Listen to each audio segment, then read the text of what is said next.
Welcome to St. Louis, a football fans' football town, where the home team Battlehawks arrive to a venue that has become the center point of passion in the UFL. They're 2-0, and they're delivering on all of these faithful followers. And when the dome doors open here, the party begins, and it keeps rolling, with a franchise pointing towards a title run and a fan base determined to always prove that they're the best in the league. And today's matchup is a great one against DC. Both teams 2-0. They're in the XFL conference. Remember, top two teams make the conference championship game. Joe Tessitore and Jordan Rogers. It's a really good early season matchup. We got the two best teams in the UFL facing off right here, led by some of the best players. Manny Wilkins, quarterback for St. Louis. It's impressive. Jacob Saylor's the running back, has been the best player. And on the other side, a team that hasn't played their best football, but Jordan Ta'amu has been one of the best quarterbacks in the UFL year in and year out. We're going to have a heavyweight fight today. Let's go to our sideline analyst, Tom Luganville. Tom? How about some of the technology in this league right here? We're going to be able to peel back the curtain and show you some football. So let's show you some real quick. Have the opportunity to diagnose what's going on defense. Single high safety. We're going to bring the drag route right there. Leak him into the flat. Fake the run. Quarterback's going to come out here, and we're going to clear. And let's just see how it works out. This is what the players and the coaches are going to get to see each and every series in between plays to be more efficient and be the best that they can be. For more on the DC Defenders, here's Eric McLean. Yeah, Luke, you talk about technology. We got a jam-packed for you. I'm here with a battering ram stud running back, excuse me, here. He's got a camera strapped to his chest. Abram, are you going to run up right for us really tall so we can get a good view? You don't want to run high as a running back now, so that's an easy way to get to the ribs. So I'm going to try to be as low as possible, as skinny as possible, and whatever view that comes from this is kind of what you get. That's right, man. We appreciate you very much. All the access, all the views you could want, that up to you guys. Thank you, Eric. Boy, it's a good matchup. Abram Smith, when he gets going downhill, he is something special. Hometown St. Louis Battlehawks. Amazing atmosphere. The Dome at America's Center. Those are the standings that we were describing. Both 2-0, both teams off to excellent starts. Battlehawks decided to kick off. And that means Chris Rowland, who's a very accomplished return man for DC, will have a chance. Of course, a week ago, right, on ABC in primetime, Rowland threw an option pass for a fourth quarter two-point conversion that was critical in coming up with the win. Glad you're with us as we are underway from St. Louis. And here is Rowland on the return. As he makes his way out towards the 30-yard line. Jordan Ta'amu is the starting quarterback for DC. Went JUCO, then of course was a star in the SEC before going on to the pro ranks, just like my broadcast partner, Jordan Rogers. Yeah, what does that tell you about a guy? You're not scared of adversity. And right now, Jordan Ta'amu going through a little bit of adversity. Normally one of the top guys in the UFL year in and year out. Accuracy has been a bit of an issue so far. Look for him to get back on the same page today, but look for him to use his legs a little bit more today as well. We'll start on the ground. A flag comes down as Abram Smith was met by Travis Feeney right at the line of scrimmage. Okay. Okay, so we have an illegal formation. He wants it. He wants it? Illegal formation. Offense. Number 19 is covering up an eligible receiver. 5-yard penalty from the previous spot. It's first down. Well, first play of the game, you saw that go to Abram Smith. They got to get the run game going. So whether it's Deion Jackson or Abram Smith, DC needs to get the ground game going. Because if they don't, you just heard his name, Travis Feeney and Doma Penu, beat on the other side, two of the best pass rushers in the UFL. If you can't run the football, Ta'amu's going to have to deal with those two guys, and that's a nightmare for DC.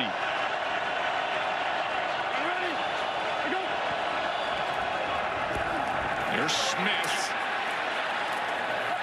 As he gets a gain of about 3 yards there. And a flag comes down again. Banks heads up. Yeah, he wants it. 99. 99.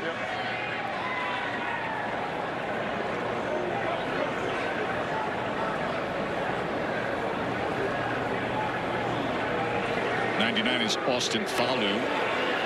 Offside. Defense number 99. 5-yard penalty. first down. You can already see the commitment to the run game by Fred Keiss, the offensive coordinator for DC.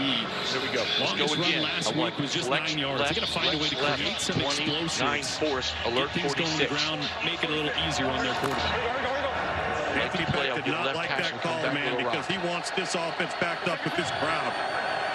Anthony Beck in his 3rd season as the head coach of St. Louis. Oh, penetrating in the backfield and a tackle for loss. Taumui Penu and Feeney were both there. Well, I just said the names of both these guys. Watch them come flying off the edge and meet Abram Smith right in the backfield. You got to get a body, something. You got to hit one of those guys, 2 of the best pass rushers, and flexing their muscles against the run as well. That ball is batted. And once again, it was Feeney. Man, oh man, is he active early on. Travis Feeney is making his presence felt in the run game through the air. 11 personnel, 11 personnel. The 32-year-old former 6th-round pick Rush has this Hercules. crowd Rush getting into it early. Hercules. Rush Hercules. Former NFL star defensive back Donnie Abraham, the defensive coordinator for the Battlehawks.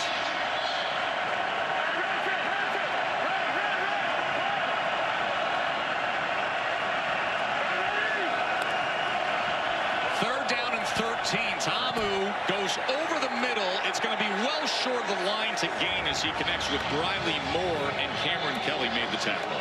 Boy, tried to chip on Travis Feeney there on that one, and he still had a free run at Ta'amu. Was able to get the ball out of his hands, but just a great job early. Watch Feeney loop around. He's going to have a free run. Luckily, Ta'amu gets the ball out of his hands, but it's exactly what Donnie Abraham and this St. Louis defense wanted, throwing short of the sticks there on 3rd down.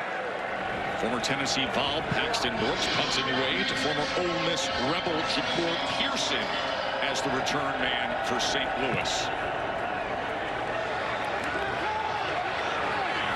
Pearson driven back to the 16-yard line, and the coverage is able to wrap him up near the 21-yard line. A week ago, Manny Wilkins was the player of the week with their win over San Antonio, and did good work on the ground with his legs. Yeah, he's just been so efficient and so accurate, completing 75% of his balls through the air. And like you said, making plays with his legs is what separates him as a quarterback in this league. Reminds me a little bit of Patrick Mahomes, the creativity he gets off schedule, outside the pocket. That's what DC is going to have to deal with. Might have to put a spy on him, especially on 3rd downs. He creates too much damage with his legs. Meanwhile, you can make a strong argument that number 15 standing right next to him in the offensive backfield could have been the player of the week in the league. He had 3 touchdowns in Jacob Sailors. 15 zap, smack, go on.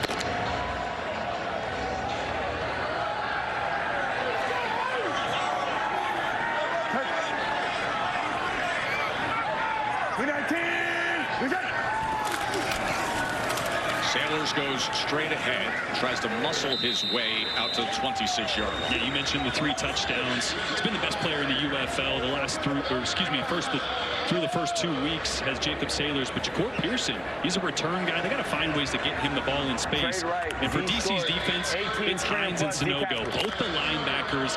Huge responsibility of slowing down the #1 rushing attack in the UFL so far, and also keeping an eye on where Manny Wilkins is if he creates outside the pocket. Hines, who you mentioned, number 57, he is wearing our chest cam today. They go with the orbit motion, and it is absolutely blown up. Frank Darby taken down by Sam Kidd. What a play by Kidd. You have to do this against St. Louis. You have to keep the perimeter, keep contained, and Kidd does a great job of not chasing this. He stays wide right here, so he's going to run right into Frank Darby on a little orbit reverse. Great job of keeping contained. St. Louis loves to motion. They love to do misdirection. You have to play fundamentally sound against this offense. Puts him in a 3rd and 15 hole. We're live, we're live, we're live.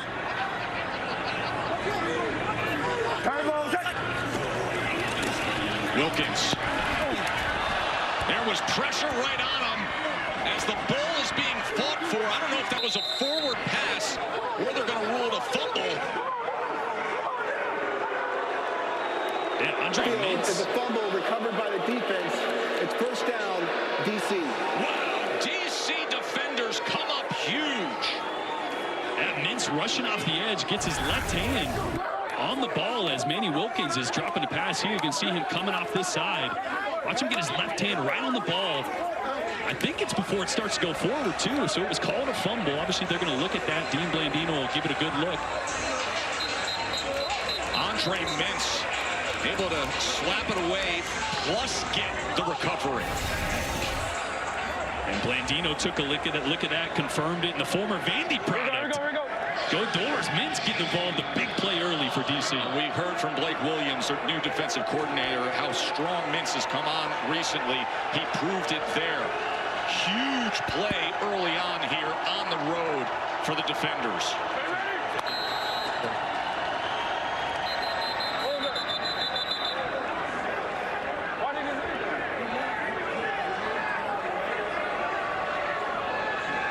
This has been a frustration for this DC offense. They want to go Snap was fast. made prior to the ready to play.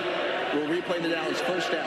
Offensive coordinator Fred Keyes is kind of complaining, man, these refs just hold us. We're trying to go. Nobody's subbing.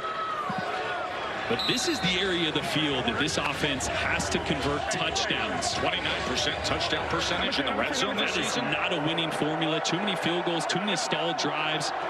It really came down to their inability to run the football down here inside the 20. Sprint right for Tomo, looking to throw back, and he does so late, and that was dangerous. It just wasn't there, as Briley Moore was the intended target on the tight end throwback screen. And linebacker Carson Wells right here, number 26, does a great job of getting up in the passing lane, retreating, trying to do a little throwback screen to Moore McKinley, like you mentioned. That's one that Tomo just got to throw in the feet of his tight end. That was almost an interception. Mistake you can't make in the red zone when you've been struggling down here. Quinterio Cole was breaking on that ball, nearly had a chance at it. Second down and 10. To Amu, to the end zone, and that ball is overthrown and incomplete. Looking for 5'8" Chris Rowland. Rowland gets caught up a little bit at the top of his drop. This is an area where I'm surprised they don't use Jordan Ta'amu's legs a little bit more, right? Fred Keyes, the offensive coordinator, protected him a little bit last year. He was banged up a lot, but he's a really good runner. At Ole Miss, he was a great runner in the SEC. You'd love to see him use his legs down here, but now on 3rd and 10, it's a passing situation, so We got the look you we lost your want. chance You're there. wide. Good You're coverage by wide. Lucas Dennis on that last play. Now a 3rd down and 10. This after the fumble recovery by DC. Wide open in the end zone, but again off target, looking for Rowland.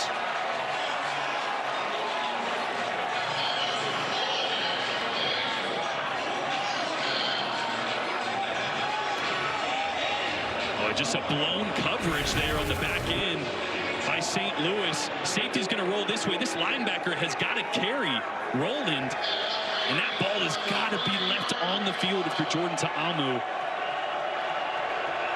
Another big missed opportunity downfield for DC. That happened a lot last week. Matt McCrane on for the 30-yard field goal attempt. He's got NFL experience as he drills this up and in. So a quick cash in on the sack, fumble, and fumble recovery by Andre Mintz turns into a field goal lead on the road. The Battle of the Unbeatens, Week 3 in the UFL.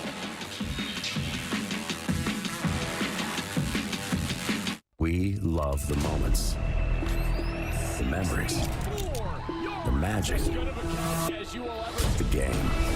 So let's get more. More action. More celebration. More unforgettable. More football. Don't miss the action every weekend this spring. Visit theufl.com for tickets. ESPN welcomes you to a special presentation of the United Football League on ABC.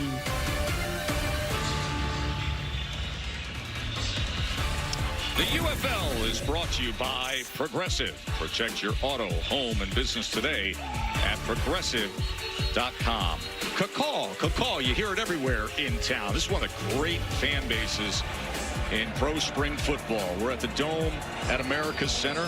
Joe Tessitore and Jordan Rogers with you. Eric McClain, Tom Luginbill, our field analyst, Aaron Dolan, our betting analyst today for what is a very good early season matchup. The two unbeatens here as we wrap up week 3. The DC Defenders with a field goal lead against the St. Louis Battlehawks.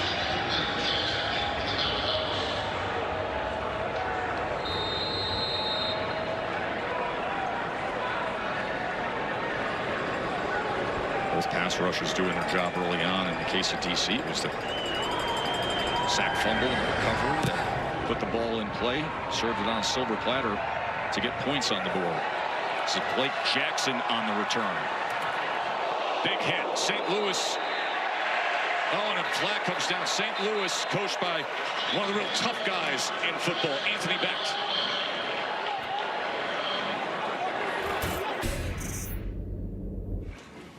You guys already know how I feel about this game. All right, I meant what I said. Honestly, fellas, I'm looking for a four-quarter massacre. Defense, number 4 and number 10 need to be tackled every play. Don't give them an inch. When you walk out of this tunnel and you put your helmet on, you better get dark place. Wherever you've been in your life that's dark, whatever energy you use in effort to get out of it, bring it on the field today. Now, Anthony Becht, who was a first-round draft pick, played in the NFL. He's got that Iron Man toughness and reliability. He played in 152 consecutive NFL games. If that don't get you jacked up, ready to strap it up out of your master's slumber on a Sunday, I don't know what will. They picked up the flag. It's called face mask on the field. So it's first down for St. Louis at the 24-yard line. Sailors can't find much at all. All right, let's bring in Aaron Dolan. Aaron, listen, St. Louis has a distinct home field advantage that not many have with this crowd here. That they do, and they were laying 6.5 points when this line closed. They're currently laying 2.5 points, and that total has come down just a point to the current line of 38.5. But I do want to mention Jordan Ta'amu. He currently has the highest passing yards prop closing at 190.5, and it's not surprising to see Roland, currently the most bet on player to go over his receiving yards prop. That was a 24.5, and it closed at 35.5. He's already been targeted 3 times. Of course, had a chance at a touchdown moments ago. It was overthrown. Oh, another big hit on Wilkins as that pass rush has been getting there. Ball came out, but it was recovered by Chase Allen. And again, it was Mintz. He is off to a dynamic start today. And here's what you can't do. You can't try to block Mintz with a tight end. That's got to be a double team or a left tackle. You got Chase Allen there working on one of the best pass rushers for DC. He's just not going to be able to hold up on a long developing play action pass. They're going to have to give that left side some help. Well, he is wrecking this first quarter early on for St. Louis as DC's best pass rusher is showing up. 3rd down and 23 because of it as they set up the screen. And Sailors just wraps around the corner. Will you look at that? Just trying to make the most of it. And on 3rd and 23, he gets it all the way out to the 28-yard line where the punt team will jog onto the field. Boy, that was like an and one mixtape. DeAndre Baker just got crossed up, the former first-round draft pick. Luckily, didn't convert to a first down, but he's known for his coverage skills. He's a guy that can come up and tackle as well. That time just got put in a blender by Jacob Sailors. What a great start for this DC defense, though. Obviously, Greg Williams, defensive coordinator, stepped down, taking a job at Tennessee State. His son, Blake Williams, taking over the defensive coordinator responsibilities. They're playing energized early. Sterling Hoffrichter played his college ball at Syracuse on to punt away. And they're going to blow this dead before the snap. Timeout before the snap. Timeout, St. Louis. That's their first and a half. It'll be 30 seconds in length.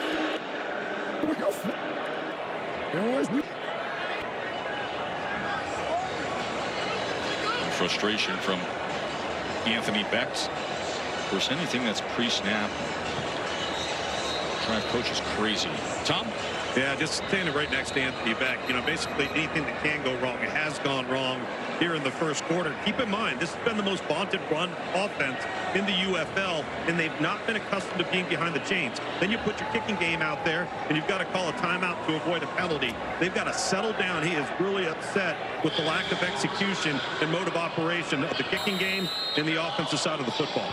Yeah, this DC defense is kind of built to stop the run. They're going to stack the line of scrimmage, 10 guys within 4 or 5 yards, especially on early downs. We'll see next time St. Louis gets the ball what their answer for that is. Chris Rowland is the punt returner for DC. He was top 5 in the league last year, but Hoffricker drives the ball all the way to the 9-yard line. And Rowland able to regain some of that yardage.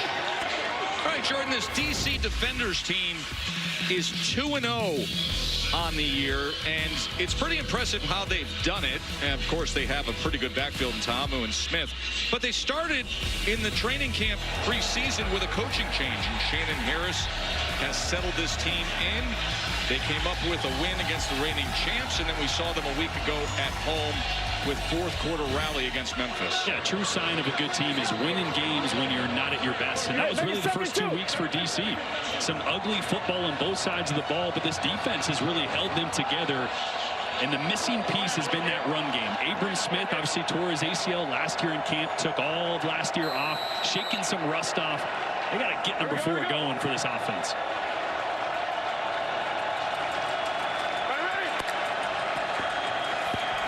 Ta'amu with quick strike and able to secure it with Sanders.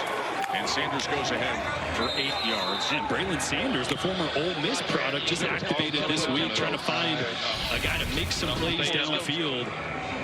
Boy, in the SEC, he was a guy that averaged just under 23 yards of reception, a big play receiver. They'd love to get him going on the outside. We got rebel to rebel here, quarterback to receiver. Here's Smith. That's Smith. We're going to get hat leverage there, and it's going to be, I think, 3rd down and maybe the length of a football. No, too tight. No, sorry. Let's go in and he's big. Rhino. They got 3 tight. They're going 29 lead. 29 lead.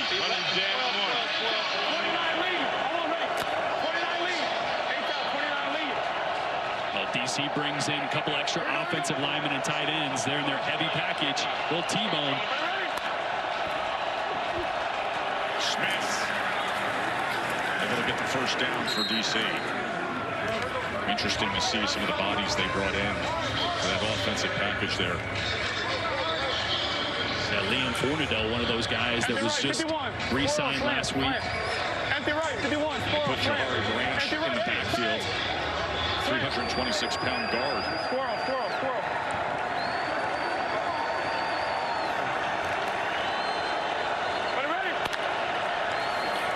Ta'amu going to take a shot downfield, and a good effort going up for it for Powell, but it's incomplete as he was covered by Peyton Jones. And kind of the story of last week as well, just a little bit off on all these throws downfield. Chris Cornell Powell right here, number 14. He's a guy they got to get going. Had 5 targets last week, didn't have a reception. Former Clemson product, won 2 national championships there, won 2 Super Bowls in the NFL. Would love to get 14 going. Yeah, played 5 years for Dabo Swinney, 5 ACC titles, couple CFP natties. Play action on 2nd and 10. Chance for a strike downfield and right into the hands of Scott. Ty Scott, touchdown Defenders. A 62-yard touchdown reception. But watch how the play action really affects the free safety here. He's going to come down just a second, and then he's going to be late getting over the top of that deep post by Ty Scott. Great job of recognition there by Jordan Ta'amu. As soon as he gets that play action, got to flip around, find the free safety. If he's low, let that thing rip. And what has been a disjointed passing attack downfield, that one right on the money. Remember, he missed all of those last week. Would have been touchdowns as well. Underthrew them all last week. Yep. Ortho home defense conversion attempt.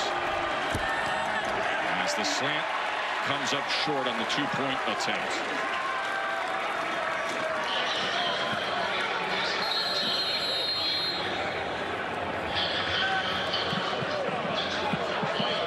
This presentation of the UFL will continue after these messages and a word from our ABC stations.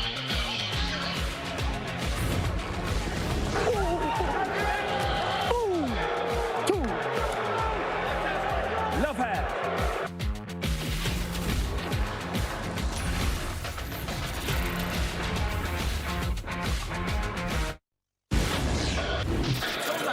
I trust y'all. I need y'all to trust me too. I trust you. Because you know what I want to do, bro. That's what I've been looking for from you all this time. Good job, man. That's what I expect out of you. God, after the 62-yard touchdown, Eric. Yeah, I'm here with that talented duo. Let's start with the QB here. Jordan, what did you see here? We got the iPad, unbelievable technology. You can walk me through this step by step. I mean, our play was just to, kind of buy down the safeties. And, we talked about getting my head and eyes around pretty fast. They show the ball, sell the fake, and my eyes was just to get my, where's the safety right here? Get my eyes on him pretty fast. But this is the one safety that kind of came down already. He bit on the run, and I just knew. As soon as I got my eyes around, I saw no safety, no help back there. I was like, let me just throw it out there. And then Ty made a great catch and great run to score. O-line did a great job protecting the ball, like I said, protecting me. In the pocket, I had to trust them, and I just had to let it loose. And that's a beautiful thing. Ty, what are you thinking when that ball's flying through the air? Catch it and go score a touchdown. Who was that for? That was for my dad and Miss Ola. Hey, Miss Ola, how you doing today? Miss Ola, we're checking in on you. We love you. It's a good way to get a shout out with a 62-yard touchdown. It's Gary Jennings on the return for St. Louis as he is forced out of bounds just beyond the 20-yard line. Great little look at Jordan Ta'amu walking us through the iPad. This is what I love. He mentioned getting his eyes around. One safety's already down, so he's got to get his eyes on this guy. Right as soon as he whips his head around, sees the one, gets his eyes on the second safety, knows he's even. To a quarterback, if that safety's even, your wide receiver's leaving, put it up there. And again, first time in the last couple of weeks we've seen Jordan Ta'amu put that ball on the money. Not try to place it, not baby it. Those were those underthrows last week. This time, confidence, let it rip, and it was right on the money.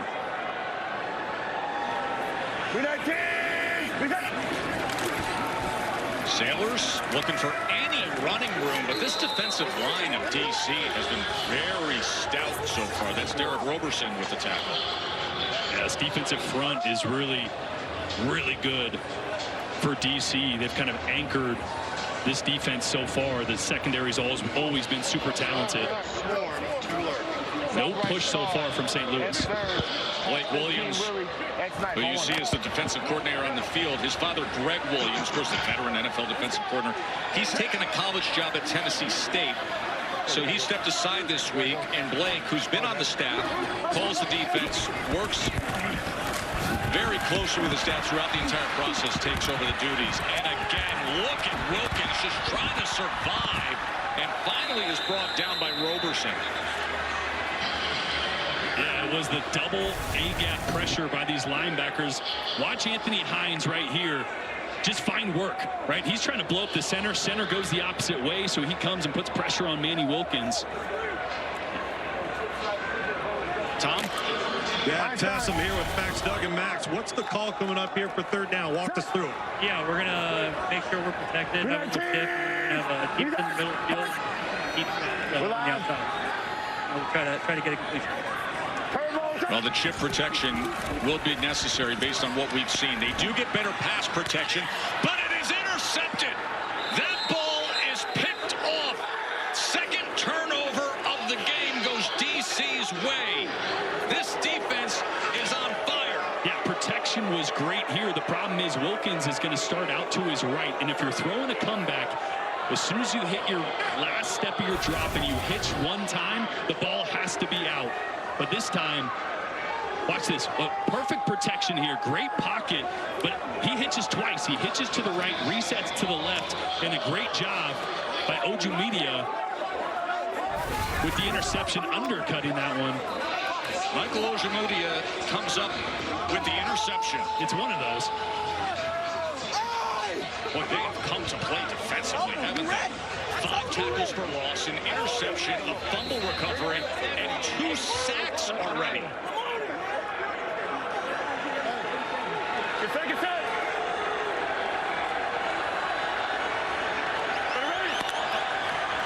Tamu on the slant. It's incomplete. Eric. Michael, this defense is playing out of their mind right now. You just got your hands on that football. What'd you see from the quarterback? Third and long. Playing the sticks, but I'm playing it true. Stepped in front of it and grabbed it. What can we attest this performance to right now? Your defense is playing with their hair on fire. We've been locked in. We've been practicing hard. Man, we've been going crazy. So we're just showing out for the crowd. Appreciate your time, brother. Here's Jackson on 2nd down, and now you see a push from the offense. I always find it interesting. Listen, the defense plays like this, and then you see the offensive line come out there, and everybody's just got a little more fire to them. Yeah, a little more energy, a little more juice. This is a big offensive line for DC. Not able to get the run game going here close to the red zone, though, so another 3rd and long situation. Got to protect Jordan Ta'amu, give him time. 3rd down and 6. Ta'amu. That is incomplete as he was trying to connect with Cornell Powell. So Matt McCrane, the place kicker, will come out. Kadokasi was there with pressure defensively. Yeah, just really good coverage by Chris Payton-Jones on Powell. There's nowhere for that football to be. That's the only place that Ta'amu could have put it. Otherwise, he leaves that inside. It's an interception. And once again, man, this is going to be the game. If St. Louis can weather the storm early here, force field goals, it's a long 4-quarter game, even though it hasn't gone their direction early. 42-yard attempt for McCrane, as he is able to drive it through. And it's a 12-zip lead on the road in this battle of 2-0 teams. Well done. Of course, here in St. Louis, we've talked about these fans. 21 seasons, it was home to the NFL's St. Louis Rams. Of course, the Cardinals started things off with the great history here. A Super Bowl victory, the move to LA in 2015, and then the XFL and UFL, and a fan base that week in and week out has proven themselves. I mean, these attendance numbers for spring pro football are just dynamic here at the Dome at America's Center. Oh, it's a great football city. I mean, this fan base is as passionate as it gets for spring football. It's loud here. Tess, we're used to doing SEC big-time college football games, 100,000 fans. It gets pretty loud here. It does. It does. Absolutely. I mean, it is legitimate. It is a home field advantage that they've created here. The passion feels like a college football program you'd find in the South.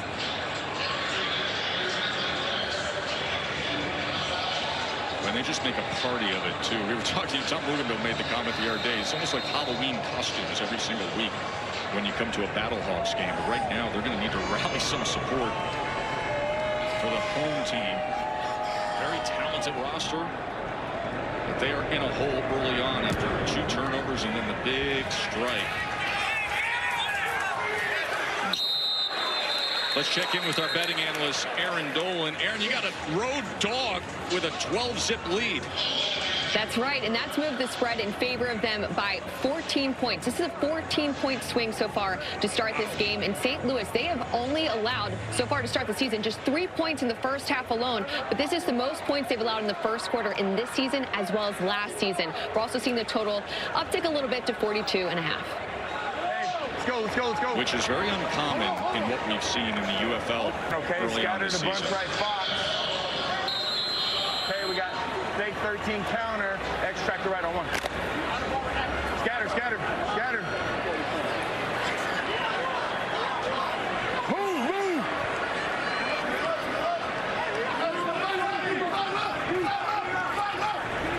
Turbo's it. They go with the end around. It's Pearson. And it is well blocked for him as he makes his way out to the 42-yard line. Bunch left past 14 Willie, X-Rage. 11 pieces. Bunch left past 14 Willie, X-Rage on a turbo. Longtime NFL wide receivers coach, most recently was on Coach Prime's staff at Colorado.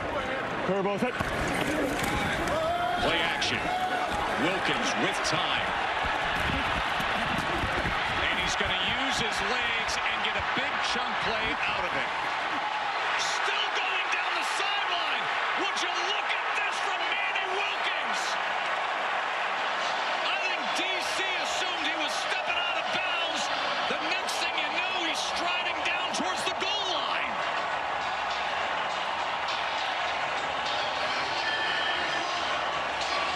A 58-yard rushing touchdown by Manny Wilkins. And this was the difference with this offense. Last week, the legs of Manny Wilkins. I'm going to give you a spot. And this is what I love. You know, if you play DC, you're going to get a lot of man coverage. He's trying to take a shot downfield. Here. Before he scrambles here, look at the recognition. All man coverage, nobody on him. Breaks the tackle from Anthony Hines, takes off. Let's watch the sideline here. Dean Blandino is in our UFL Command Center. That's the 30, about the 30-yard line? Yeah. Okay, so we're going to go, we've got a foot out of bounds. We're going to go St. Louis's ball. Call it the 31, left hash, 1st and 10. Okay. No clock. Do we have to do anything with the clock? No clock. They're 5 stepped out of bounds at the 31-yard line. It's first down. Blandino does an excellent job in that replay command center, and there it is, Jordan. Yeah, that right foot just barely getting some of the heel. Wiping 31 yards off the end of that, but that's the kind of play that gets this offense, kind of shakes off the weirdness of this first quarter, give them some confidence again. See if they capitalize on it.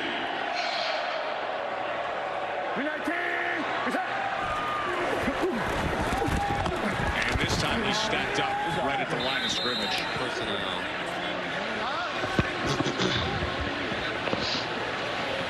Stand 10, stand 10. Bear Mike to lurk, bear Mike to lurk, bear Mike to lurk, bear Mike to lurk, bear Mike to lurk, bear Mike to lurk.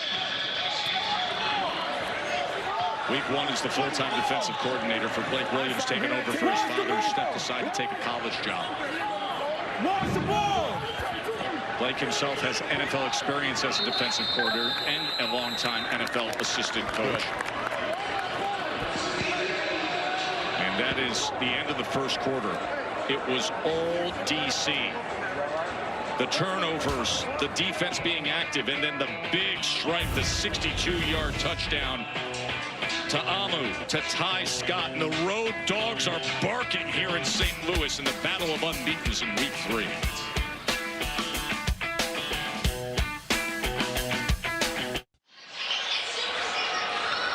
Just an awesome atmosphere here in St. Louis for this XFL conference matchup in Week 3 of the UFL. And the DC defenders have come here on the road, and they have shown themselves early on a 12-zip lead as we start the second quarter.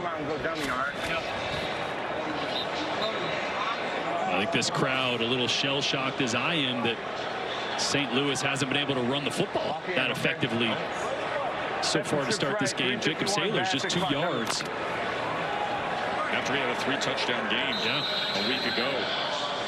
In 2024, he led all UFL running backs in rushing. 2nd and 10. We're live.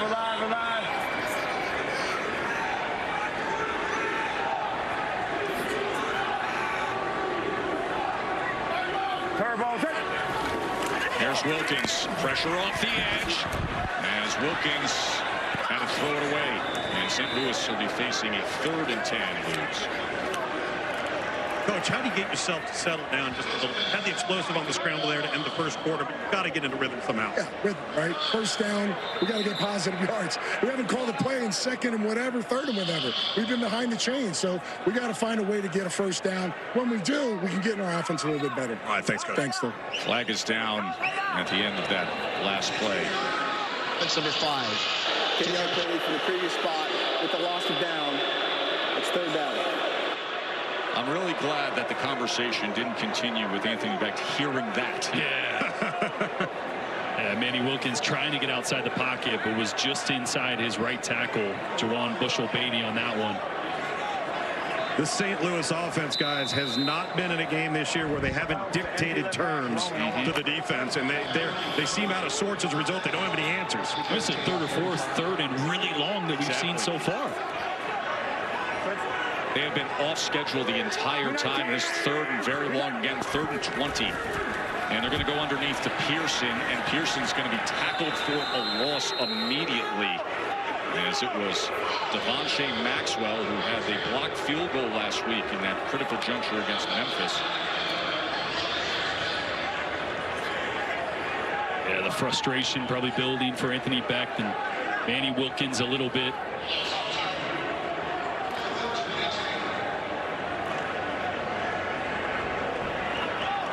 Hofrichter comes on, just looking to pin DC. Second punt of the afternoon for Hofrichter. He was second in the UFL a year ago with punts pinned inside the 20-yard line. Get into this position, you're looking for inside the 10 with the back rotation.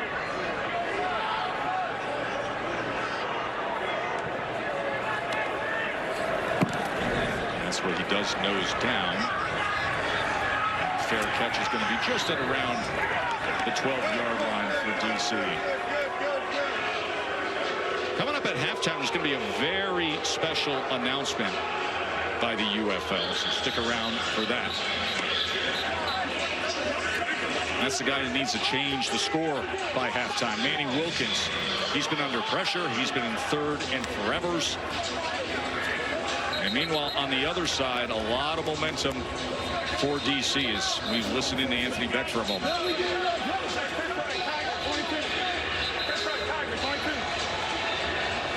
So glad to have DC Defenders head coach Shannon Harris on the headset with us. Coach, you guys are off to a great start here. Did you see it coming this week in practice? Absolutely. I mean, these guys believe that ever since we've been doing this since camp. So the biggest thing is we got to sustain drives. We got to get touchdowns and not so many more field goals, but we'll take the points. We'll take them how we get them. Abram Smith trying to fight his way out towards the 14-yard line. How good was it to see that deep post between Jordan and Ty Scott hit after what we saw last week, just barely off on a few of those? Yeah, something that we've worked with all week in practice, you know, work on time and rhythm and, you know, get on the same page and build some continuity. So those guys have been doing that, stand out in practice a lot. So we're excited that we can start get the ball down the field a little bit more. Shan, we're going to watch your offense here, but it's your defense that has been really impressing us. I want to ask you about them in a moment, right after the 2nd and 7.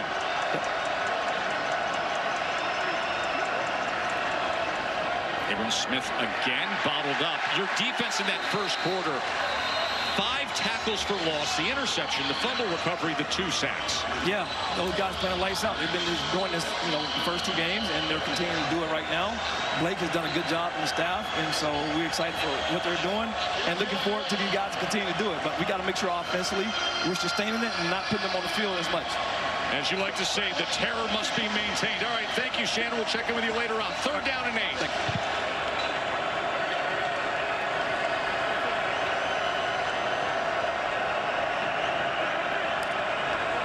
On 3rd and 8. 4-man rush, drives the ball, and it was nearly intercepted. Nate Netters had a pick 6 right in his hands. Well, we talked about how good Jordan Ta'amu was with his eyes on that deep pass play. Watch him just stare this one down. Now he's looking left the whole way in Mador's. Oh, he was smelling the end zone. That's what this St. Louis Battlehawks team needed. You can see Anthony Becht, offense is stalling. Would have loved to get some points from that defense, but a big stop just the same. Running out a late substitution on the punt team. Delay game, offense. 5-yard penalty, 4th down. It's a big opportunity for St. Louis here in the 2nd quarter after the defense did their job to have excellent field position. And one of the best returners, one of the best returners in the UFL, Ja'Cour Pearson, so dynamic, going to have a really good chance here as DC is going to need to make sure they protect the kicker here, so not many guys getting out. See if Pearson can do something with it. Pearson was all XFL when he played for Seattle. Paxton Brooks, the long leg 6'5" punter from his own end zone. Going to try to put this outside the numbers, but it gets right on the numbers for Pearson, who then reverses field. jammed again as the coverage unit meets him at midfield, and flags come in as the helmet comes off of Pearson. Got his forward progress at midfield. 3 flags. All right. What do we have here? During the return, personal foul, face mask, kicking team number 88. Number 88? Yes. All right, 15 End of the run. I got it. I got his forward progress at the 50. During the return, personal foul, face mask, kicking team number 88, 15-yard penalty from the end of the run. It's first down, St. Louis. Now the Dome is starting to roar. St. Louis is going to have great field position to try to break through onto the scoreboard. This presentation of the UFL will continue after these messages and a word from our ABC station.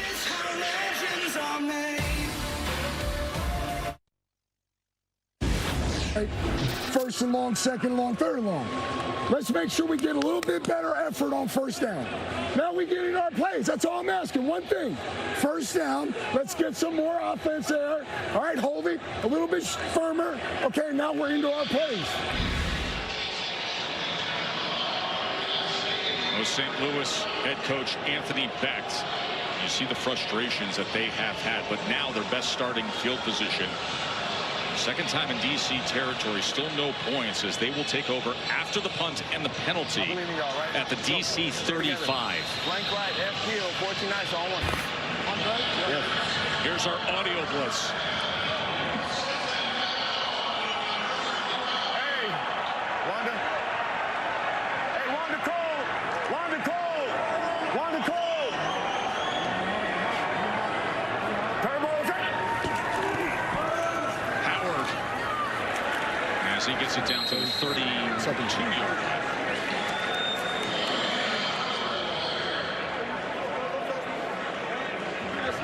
Chucky fire zone. Chucky. Dance to Trey right. Z short. Pass 15, Willie solid. Z insert, X-rays on one. Defensive coordinator is Blake Williams. Offensive coordinator is Phil McGagan. 2nd and 7.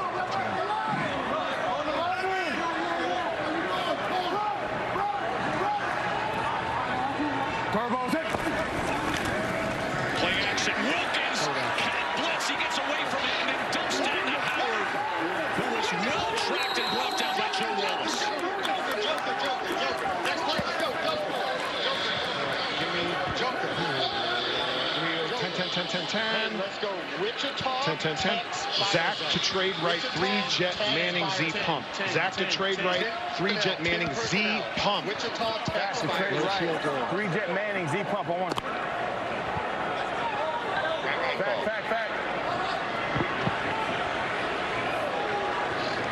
Fact. Watch Frank.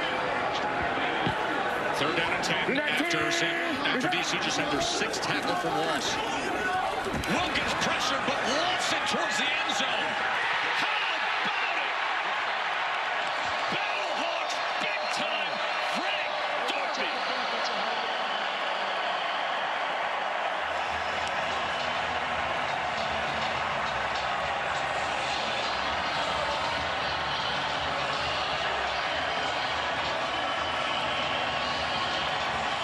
Well, you heard the Z pump. That was that double move, but watch the block by Jarvion Howard. Just going to get a little piece, just a piece of the blitzing linebacker there that gives just that half a second extra for Manny Wilkins to get the ball off to Frank Darby down the sideline. And this is a great play on the ball in tight man coverage.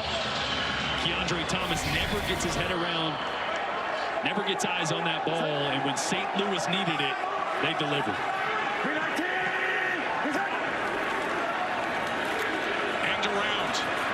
Goes absolutely nowhere as Blake Jackson was bottled up by Malik Fisher. 12-6 after that touchdown.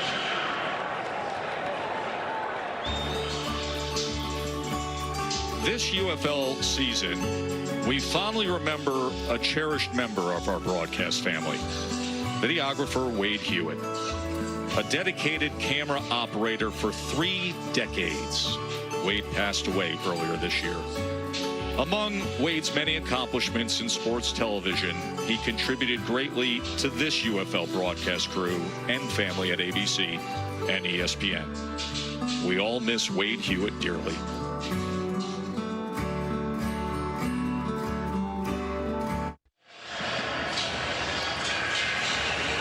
Back here, where all of a sudden it's a 12-6 game, and that makes things with the betting interest very interesting, Aaron Dolan. Well, you can always take advantage of live betting, and right now you can live bet what the next drive is going to be for the DC Defenders. Right now they have 2 punts, 2 field goals, as well as a touchdown. I will look at them to have a field goal, and again, this doesn't have to be made. It just has to be attempted at plus 475. Again, it's one way that you could take advantage of live betting during this game, and the total continuing to rise, guys. It's currently at 44.5. I mean, those prop bets, those live prop bets are incredible. You can bet on the next drive? Next drive. Defensively, that's amazing. I mean, not only do we have a really good football game, but man, you can get some action every single drive if you want to. Remember, DC was a 6.5-point dog to start the day and jumped out 12-zip.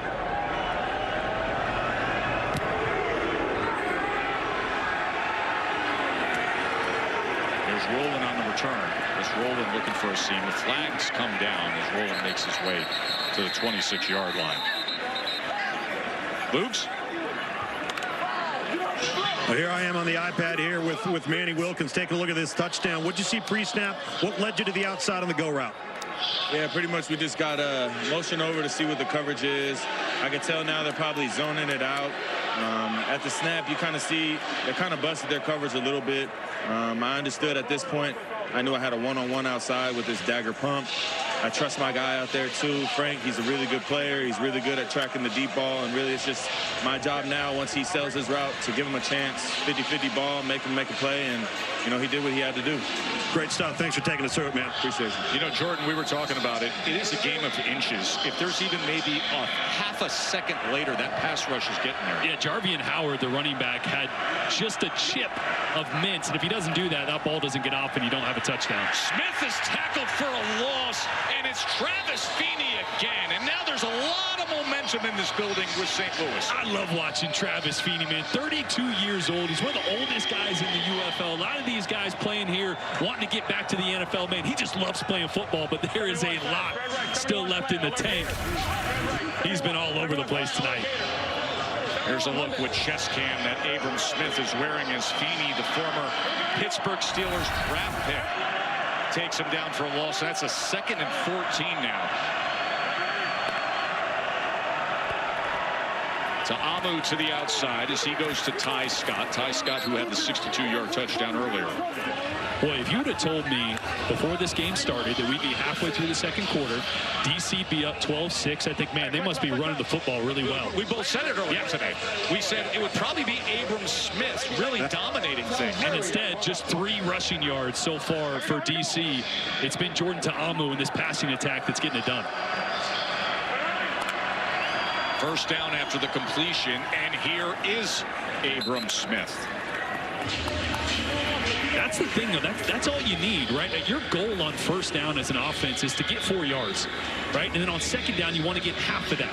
You want to get yourself in 3rd and short. So this is staying ahead of the sticks. Anytime you hear a coach or a player say that, getting 4 yards on first down. So on second down, you can call a run, you can call a pass.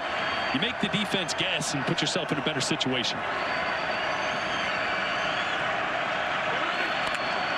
2nd and 6 to Amu. Oh, that is picked off. Jumping the slant was Cameron Kelly. Cameron Kelly with an outstanding play.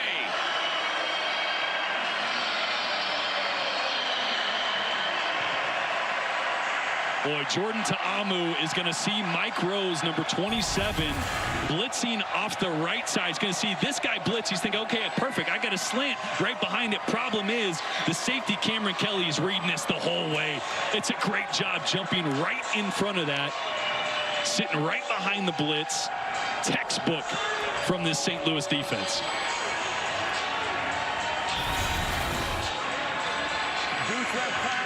Awesome, man. That was awesome.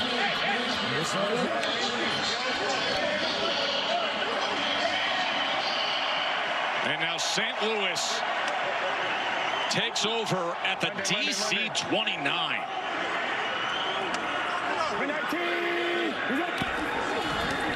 Pitch, reverse, flea flicker, pressure, so they've got to go back to Pearson, and it's incomplete. Tried to get cute after the turnover. I don't hate it, though. You're in a great area of the field to dial up something unique. Well, look at you, man, stepping up. You're replacing the pressure off the edge in coverage. What'd you see? Man, like you said, we caught the pressure. I knew he was going to try and throw hot, and I just jumped it. Eyes on the quarterback or eyes on the target? Eyes on the quarterback. Eyes on the ball the whole time. Yes, sir. Congratulations, man. Thank you. I appreciate it. Cameron Kelly with the interception. Now what do they do with it? As that was broken up as they tried to get it out to space to Pearson very quickly, but Keandre Thomas was right on it. Thomas trying to make up for that deep ball, that touchdown that Darby caught over him earlier. Had a great read on that one as well. To lurk. Down, games to lurk. Down, games to lurk. So when you hear games, that means he's given freedom to the defensive line to stunt or move how they see fit. So the defensive line is going to be telling each other, okay, let's cross here, let's rush this direction.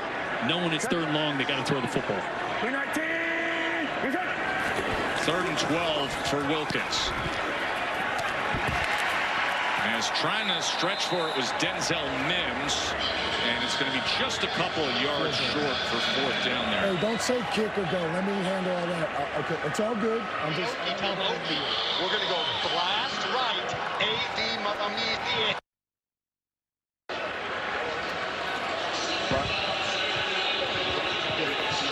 Rodrigo Blankenship, who was the Lou Groza Award winner after his amazing career at Georgia and then went on to play in the NFL, coming on for a 40-yard attempt. He is a fan favorite here, as they say, respect the specs. They've got the Rod squad who cheers him on as he puts it through. And with that, it's just a field goal margin. What a great career for Rodrigo Blankenship when it comes to some of the biggest games in recent football, including that all-time thriller in the Rose Bowl. The overtime against Oklahoma, or how about a game winner for the Colts in the NFL? He has had many big moments. And this is the fan club. This was easily an hour before kickoff outside the Rod squad as they go by. Rodrigo Blankenship's one of the best college football kickers in modern history, who then had NFL experience with the Colts and Cardinals. You saw the game winner he had back in 2020 against the Packers. And you think about sports goggles. I mean, Eric Dickerson looked like he was playing racquetball all week long before he went out to be one of the greatest to ever do it with the Rams and the Rod squad. Kareem looked like he just stepped off the runway. It's like some fashion specs on that one. I've never seen a fan club like that for a kicker. God bless the UFL. I'll tell you, remember the all-time classic, the 2018 College Football Playoff National Championship game against Alabama with Georgia? Remember, it was Blankenship who had the 51-yard field goal in overtime that put Georgia ahead before the miraculous touchdown by Alabama to win it. Chris Rowland. Great coverage by Frank Darby. Frank Darby, who had the 35-yard touchdown reception, playing kickoff coverage. I got you. Yeah, this is the UFL. The rosters are smaller. I just told him. Don't care if you just caught a touchdown. You got to make a play on special teams next time down. Let's go. Ace left. 25 dart. Alert lady. 25 dart. Alert lady. This is one of those 2 play calls in the huddle. 25 darts a pass play. Alert lady would be a run to the left. So Jordan Ta'amu is going to come to the line of scrimmage, see how many guys are in the box. Are there 2 safeties? Then we should run it. Is there 1 safety? We'll keep the pass on. Right now, it looks like there's going to be 1 safety.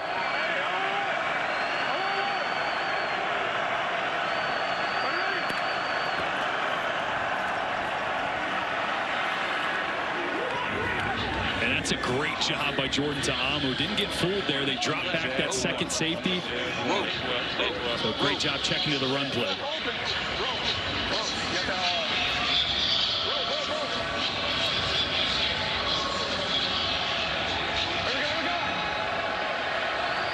After that 11-yard run by Jackson. Ceiling. Perfect. Ta'amu with a strike downfield, and that is denied. As Sanders was the intended target, but Chris Payton-Jones breaks it up.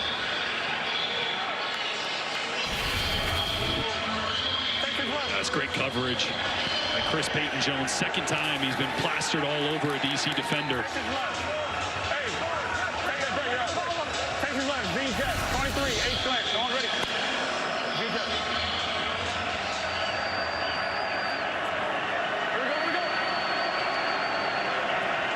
A run pass option called here. Jackson can't find much there. As the extra push will get it just beyond the 40-yard line. That brings up third down. Let's listen in. Think we can do a split Apache here? Empty left. 52, 3 under. 52, 3 under. Let's go split Apache pit. 51 peel uno. Split Apache pit. 51 peel uno. 52, 3 under. Empty left. 52, 3 under.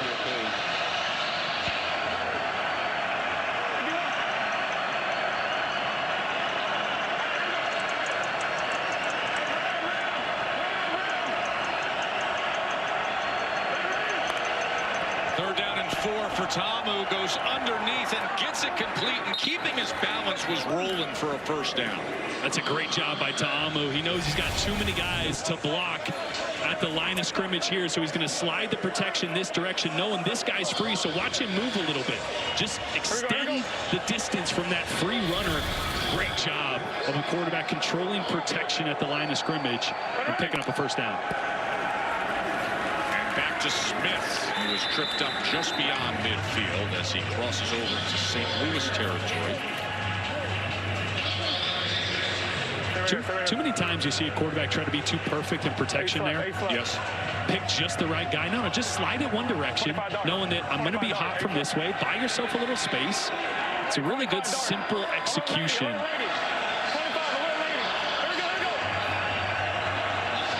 Second and 7.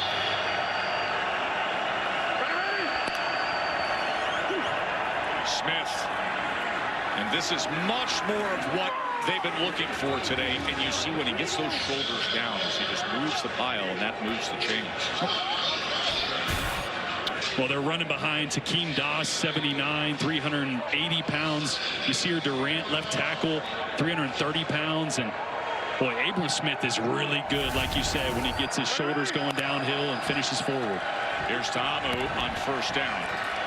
And he gets it complete again. It's Roland, and Roland is weaving his way down to the 25-yard line. Another first down. Flag is down on the other side of the field at the 30. Subs, Brian. Subs, Brian. Open up. You have sideline interference? Okay. All right. So. Sideline interference. Yep. Okay. Yep. After the play, sideline interference. St. Louis. It's 15-yard penalty. First down. Right now, as the players run. We can't compound 10 guys on the field. Believe the most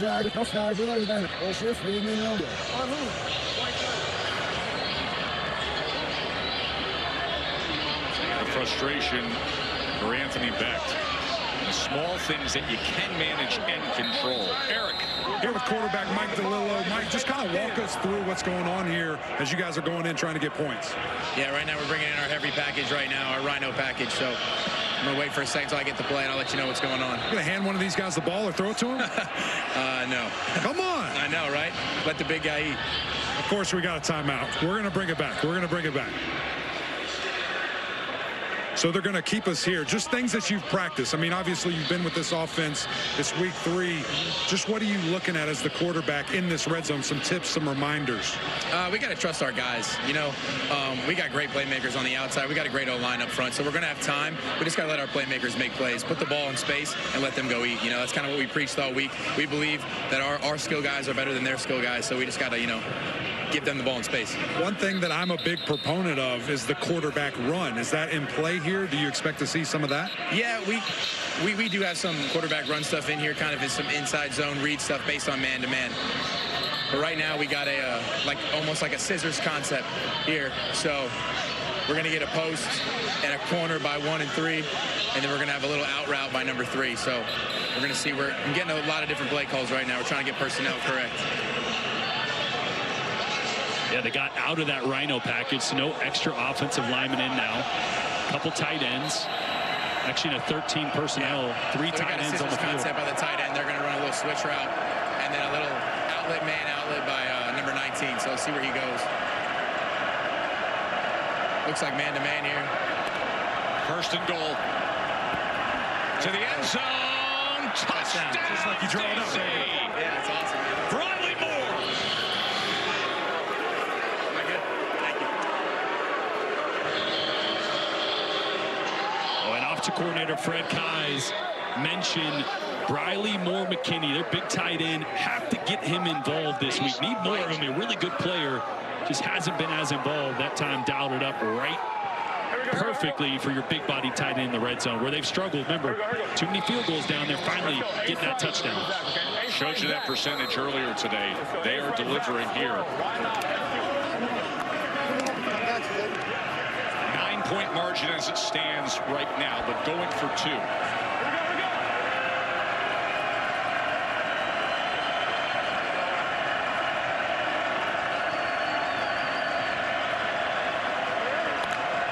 Two-point attempt to Amu, and he throws it short and incomplete.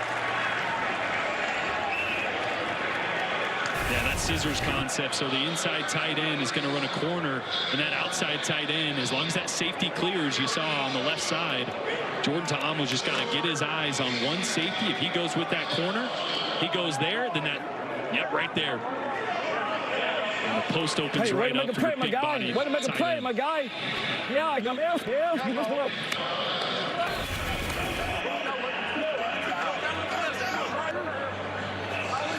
You know what I loved about that too is, and we heard backup quarterback Mike DeLillo mentioned so many different personnel groups going in and out. They had 3 tight ends, and so as a defense, you're thinking, okay, get big guys on the field, get my linebackers on there. Now you have less good cover guys out there, and you can take advantage of that.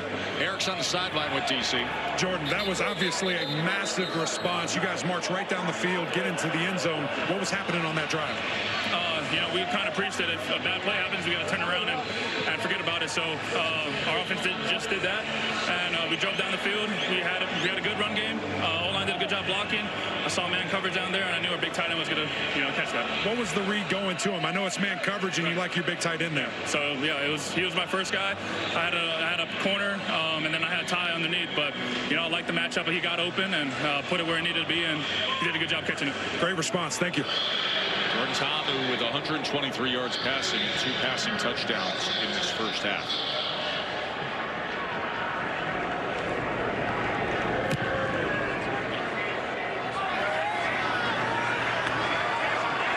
There's Jackson on the return. As he slices ahead to just over the 30-yard line. One thing I love talking about Manny Wilkins, his time with Green Bay in 2019. I said, well, what'd you take from Aaron Rodgers? He said one of the main things was the game within the game. Never let the defense, never let the other team know if something's affecting you. Never get too high, never get too low. Always be confident. He's a guy that doesn't get rattled, but it sure would help out if Jacob Saylors, again, best player in the UFL through 2 weeks, could get going to help his quarterback out. 319. Here's Wilkins on first down, being chased again. But he gets it to Saylors. Just freestyle a little bit there. And coming up with something big, and that's a first down for St. Louis as we come towards the 2-minute warning here at the Dome at the America's Center. I understand there's...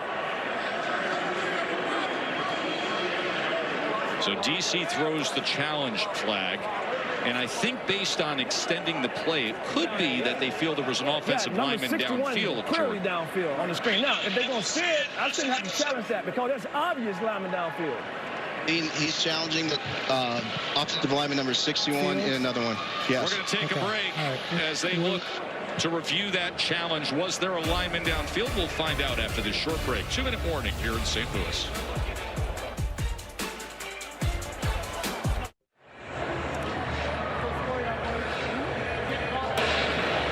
After review, there was not an eligible player downfield. DC has charged their second timeout, and they have no challenges for the remainder of the game.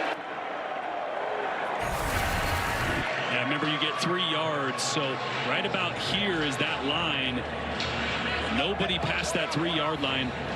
3 yards downfield when Manny Wilkins lets that go. It wasn't called screenplay, so those linemen were getting out thinking that ball's going to be thrown quick to the running back with Wilkins kind of ad-libbing there. It took longer than they expected, but that's the right call. Shannon Harris, the DC head coach, felt that the center perhaps was past that 3-yard. Same. Willie Cole. But it wasn't.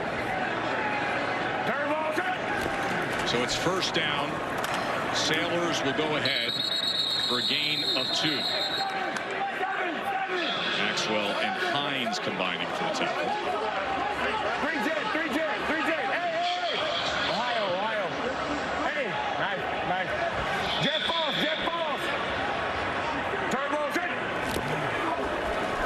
Wilkins on second down. He wants all of it, but just beyond Shakur Pearson.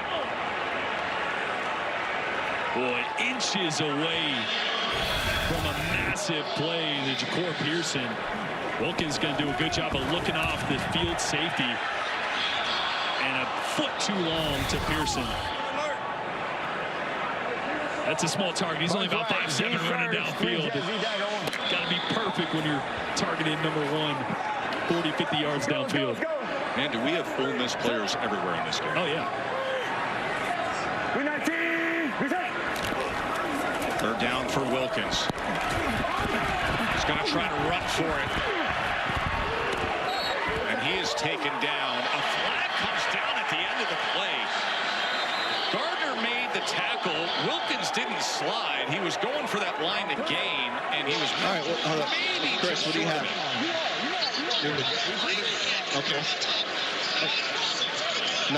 Okay. 99. All right, so after the play, you have a late hit by number 98 of the defense, 15 yards from the end of the run on that first down. After the play, personal foul, late hit, defense number 99, 15-yard penalty from the end of the run, automatic first down.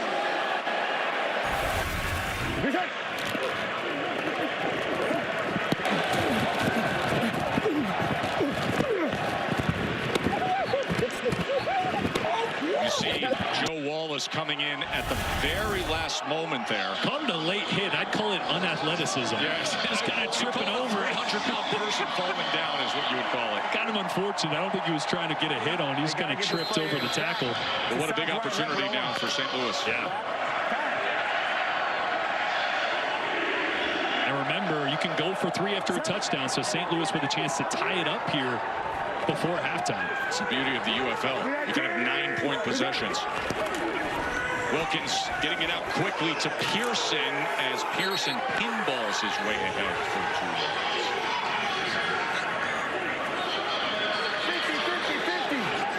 2 timeouts remain for St. Louis. Tom, 53 balls, Tom. Wilkins. Another quick strike, but it's incomplete as Gary Jennings was covered by DeAndre Baker, the former NFL first-round draft pick. And the St. Louis crowd thinks Baker got there a little early. That's a slant on the outside. Baker, ooh. I think he might have got there just a hair early.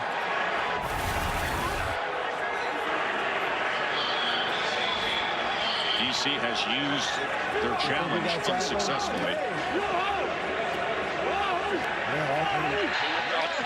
Tell Bryce to back up a little bit. He's challenging that was back time.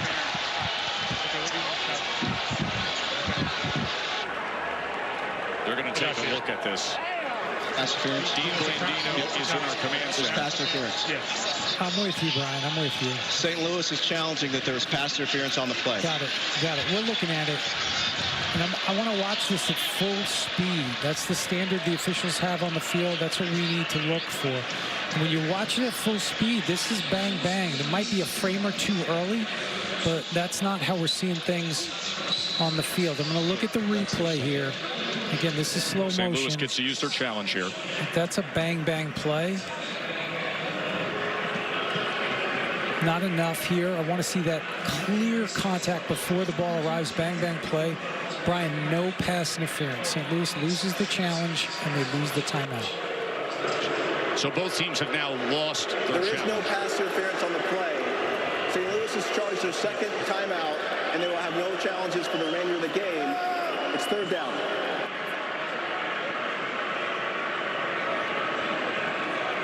Hey, Dean, Joe Tessitore here. Take us through that. So we're looking, we want to have one standard. If we want it called on the field, we want it called in replay. And anytime you slow it down on these bang-bang plays, you can make it early, maybe a frame or two. But on the field, we want to see that contact clearly early. We want to apply that same standard in replay, so it's just not enough when we're looking at it to make it pass interference. There's great clarity there. So it stays a third down and 9 for St. Louis. Wilkins throws it out of bounds beyond Frank Darby.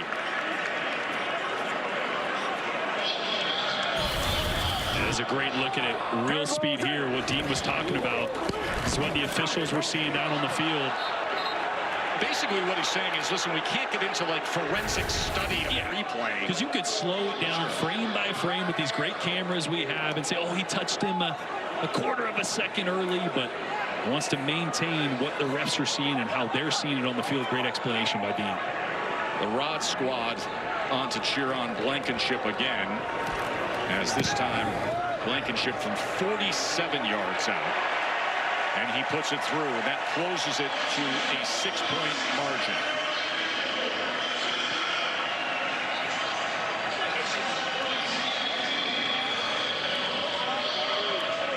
UFL season is going to roll on week 4 on Friday. Panthers and Showboats. Then Saturday on ABC, Battlehawks and Renegades, followed by the Stallions and Roughnecks. And then Sunday Fox action, San Antonio and this DC Defenders team.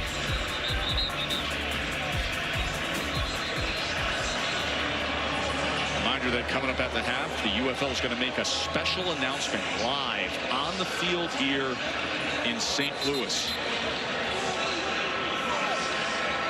Outside to the Interesting field, to see some of the action this weekend. Roughnecks came up with an 18-17 win against Memphis. Memphis was rallying late and came up just short.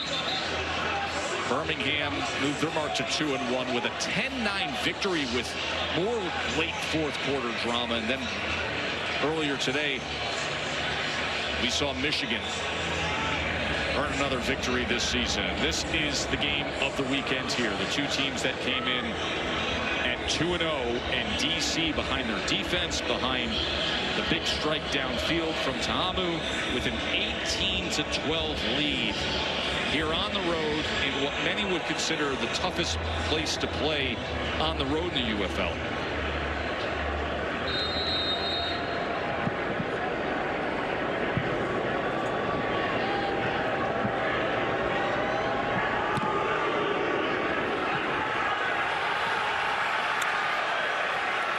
This is Mickens. And Mickens able to get free for just a moment and get that ball out past the 30-yard line. It'll be interesting to see what Fred Keyes decides to do here with one timeout, 45 seconds left. Left. They received the first opening kickoff, so St. Louis will get it. So this will tell you what he's doing right here. This is a double move, slant and go.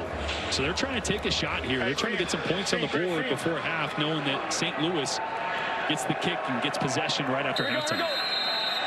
And you hear that sluggo. It's going to be to his right. The slant and go. It's going to be Ty Scott at the bottom. Wasn't there for him, so he's got to go underneath.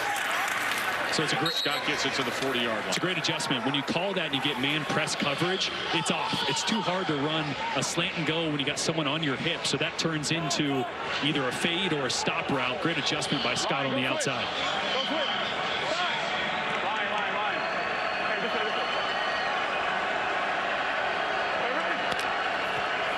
Second down. Oh, man, right in his face, and Tabo survives it. And then a little something extra between the O-line and D-line.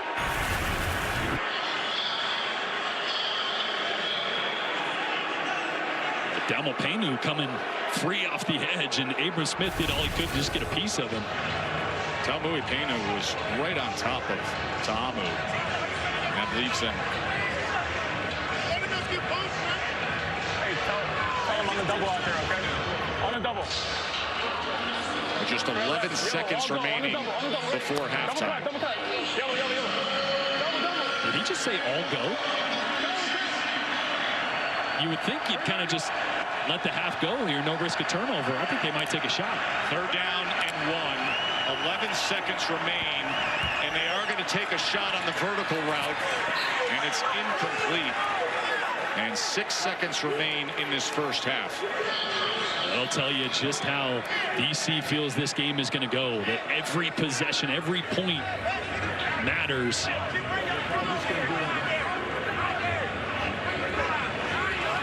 But now you got to punt the ball. Well, anything can happen. Yeah. In that scenario. That's why I thought after a throwaway there, I would have thought maybe just run the football. Force St. Louis to use that timeout. Try to get to halftime. Paxton Brooks will be kicking away, trying to close out this first half.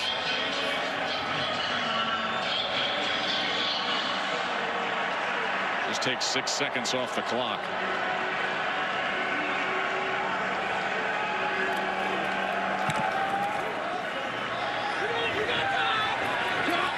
Fielded at the 11-yard line by Pearson. As he's taken down at the 20 and zeros across the board on that clock. What was a very entertaining first half. Luce. Well, Coach, crawled back in there in the second quarter, but you get the ball coming out to start the third. How do you change momentum in this football game? Yeah, I mean, that's about as bad as we can play in a half when we're down 6. So I'm kind of inspired by that. I think we just got to make some adjustments. I still believe first down, we got to find a way to win on offense. Defense, we gave up one big play. Other than that, we've been around the football. Okay, we just got to do a little bit more on offense, calm down. I love our coaching staff in our adjustment phase. Let's see if we can put something together here in the second half. Thanks, Coach. Over to Eric. Coach is writing some stuff down here. Coach, we see in this game, the defensive effort that you guys have shown has been very impressive. What have you seen from the defensive side of the ball? Yeah, those guys are being relentless right now. They're doing a really good job of keeping these guys out the end zone. We know how explosive they can be from an offensive standpoint. And I tell you one thing, they're doing a good job of giving us the ball and allowing us to be able to get points. Good luck in the second half. Thank you. Jordan Ta'amu with 2 touchdown passes in that first half and an 18-12 lead for DC. After the break, we have a very special announcement for fans of the UFL, so stick around. You don't want to miss that. We'll be right back.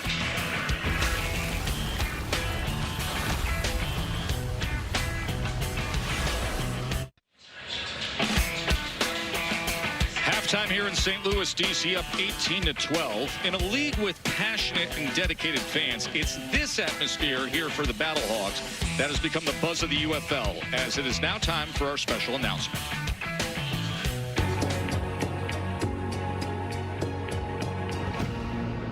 The Gateway City.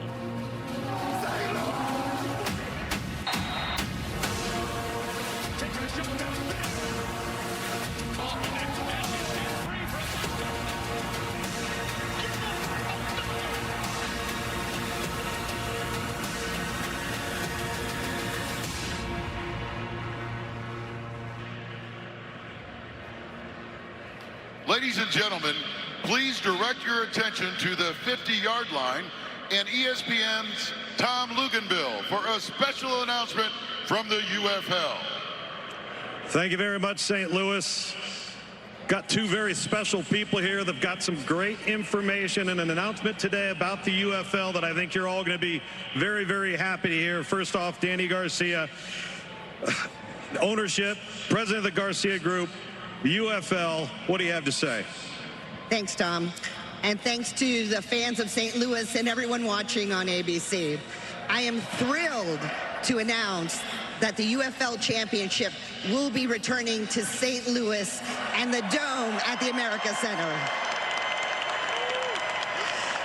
The 2025 UFL Championship presented by Underdog will occur on June 14th, Saturday, on our broadcast partners, ABC. And this announcement is specifically because of our partnership with the City of St. Louis, the St. Louis Battlehawks, and most importantly, all of you fans who have stood with us right from the beginning. Thank you. Thank you, Danny. And now President and CEO of the UFL, Russ Brandon. Thank you, Tom. Thank you, Danny, for your incredible leadership. And thank you, St. Louis. It's because of all of you that we are returning here to this great city, this great state of Missouri. All of our season ticket holders, our corporate partners, thank you. Let's sell the dome out on June 14th. Thank you. Thank you, Danny. Thank you, Russ. And thank you, St. Louis. Let's head back up to the booth for a second half of football. Jordan, that is a very well-earned distinction for this city to host once again the UFL Championship. Of course, for this broadcast crew, we're thrilled with that because we're going to be broadcasting it.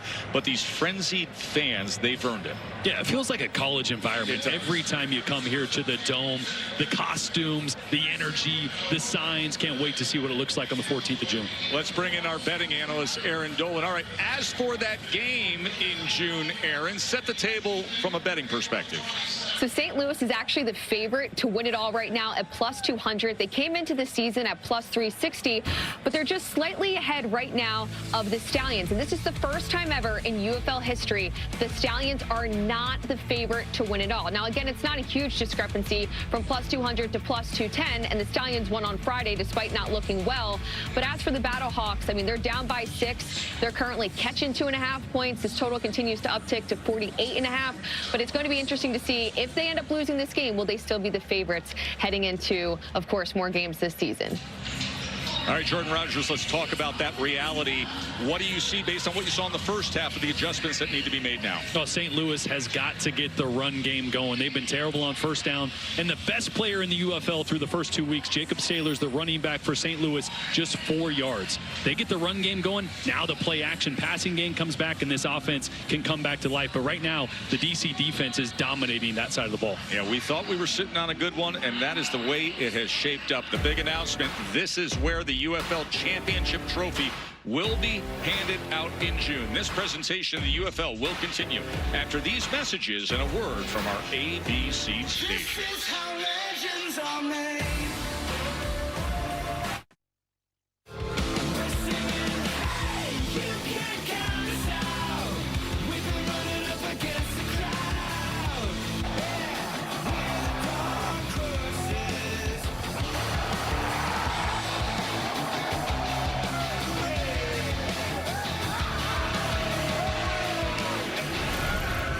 DC defenders Jordan Ta'amu with 2 touchdown passes, and the upset-minded defenders with a 6-point lead. Progressive first half stats, Jordan Rogers. Yeah, it's been the explosive plays for DC, the big chunk plays downfield. And for the St. Louis team, 40 rushing yards in the first half. They're averaging 217 on the year. They got to get that going. Let's go down to the field to Tom Luganville. Yeah, Tess, listen, for St. Louis, they have got to have some positive momentum on early downs. They can't get behind the chains, completely takes them out of the run game. Secondly, they've got to be able to stop the run on defense. They didn't stop the run well in the second quarter versus DC. And third, create a turnover. An extra possession in this game is going to mean the difference. Guys, when you look at the DC side, they have been attacking on the defense. It's been very impressive to see how they're doing that with explosives, getting in the backfield, causing all kinds of disruptions. Jordan, you mentioned the rushing yards. Unbelievable. We've seen Jordan Ta'amu, quarterback for the defenders, really get in sync with his wide receivers. Need to see the run game pick it up. As everyone expected, that's how DC would be able to do this. A little shocking they've done it through the air. DC with 167 total yards to St. Louis's 88. Ta'amu 132 yards passing. He was able to hit Ty Scott for a 62-yard touchdown. Also had the touchdown pass to his tight end, Riley Moore. Rodrigo Blankenship, a couple of field goals for St. Louis. Manny Wilkins did hit Frank Darby over the top for a 35-yarder. And this is what it should feel like and look like when you have two 2-0 teams, hungry, sort of a budding rivalry in the XFL conference, and it's delivering on it. No, it's definitely a rivalry. This is one that St. Louis swept last year, 2-0 against DC, and 2 years ago, DC swept St. Louis. So there's a rivalry here, and now the two best teams in the UFL going head-to-head. This feels like it's one turnover in the fourth quarter or in the second half that's going to dictate this game. Both teams want to establish the run. Both teams want to keep and sustain drives. Who's going to create that negative play, that turnover? It's going to set up good field position and maybe a touchdown to change the course of the momentum in the second half. And remember, when you look at those conference standings, we play a 10-week regular season and then a 2-week postseason. So the top two teams in the XFL conference go on to play to see who gets to the UFL championship, which was just announced by Danny Garcia, that St. Louis, that this excellent atmosphere at the Dome at America's Center will be the host for the championship game right here on ABC with this broadcast crew on June 14th.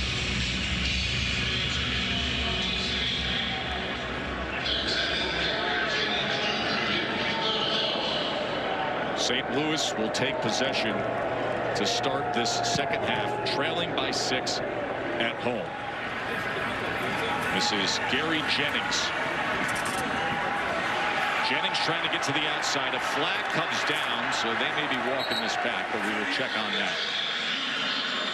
Got a foul, right? Holding number 70 on the return team. Spotted the foul. 70. During the return, holding, receiving team number 70. 10-yard penalty from the spot of the foul. It's first down, St. Louis. Well, it just feels like this first down call is so important for Phil McGagan, offensive coordinator for St. Louis. We heard Anthony Beck, the head coach, mention multiple times we have to run the football better on first down to stay ahead of the sticks. Check. Flank right, 18 Springer plus Z slice heavy. Flank right, 18 Springer plus heavy, Z slice. 18 Springer plus heavy, Z slice on one. Jacob Saylor's their star running back. 4 rushing attempts for 4 yards. Hey, 78! Hey,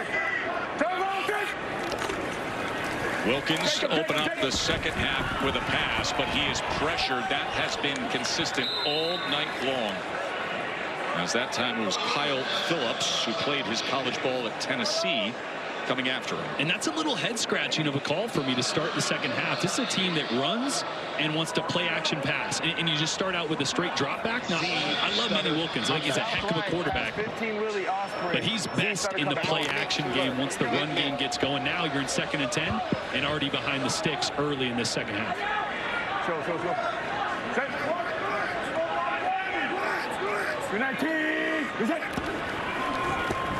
Play action. Wilkins is going to launch it downfield. And that ball was nearly intercepted. He was looking for Gary Jennings, and Bryce Thompson was there defensively. Yeah, this one just hung a little bit long for Manny Wilkins downfield.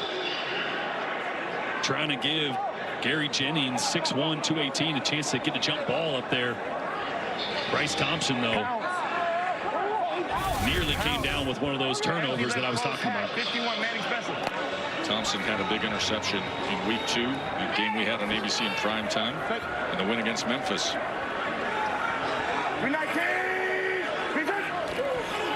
Third down and 10. Wilkins is going to get it into the hands of Pearson, and a flag comes down as Pearson spins his way past midfield.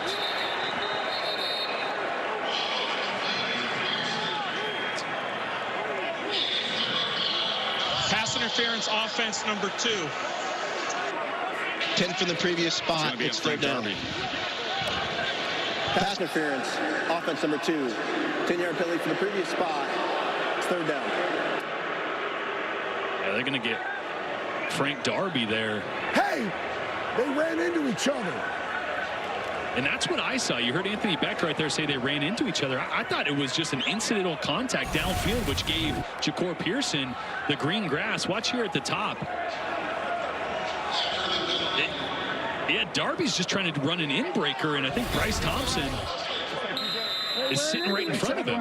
It just has that look, though, because he's got the back turned, and then he goes down to the turf. And keep in mind, neither team has their challenge. Great point. They exhausted their challenges in the first half. So here we are again, a 3rd and 20. Wilkins from his own goal line. And he had to get rid of it. He was being tracked by Andre Mintz. I mean, Mintz has been all over the place. I mean, he's had probably the best game of anybody on that DC defense. They cannot block him. Experience with the Denver Broncos after his career at Vanderbilt. Wilkins just trying to buy time, find somebody downfield, but Mintz coming around third base to bring him down. They got to help out their left tackle, Jordan. Yeah. He's on an island, and he's not holding up. Fricker's going to be punting from halfway in his own end zone, as Roland's going to have a real chance to put them in good field position. This is a sky punt as he moonballs it to the 35. And Roland is met there as flags rain in from everywhere. Two flags. You got 26. Multiple flags. Right here. 26 blocking the back. What do we got here? You had it up in the big line. Yep. The play. Where's the run? So is yours for a block in the back too? Yes, block in the back. All right. So what do we got? I think it's the same play where the forward progress go to the big line when you return to 26. Number 26 from that spot. Yep. Let's go. During the return. Illegal block in the back. Receiving team at 26. 10-yard penalty from spot foul. It's first down, DC. That was Sam Kidd there, number 26, just getting a piece. We don't have the block in the back.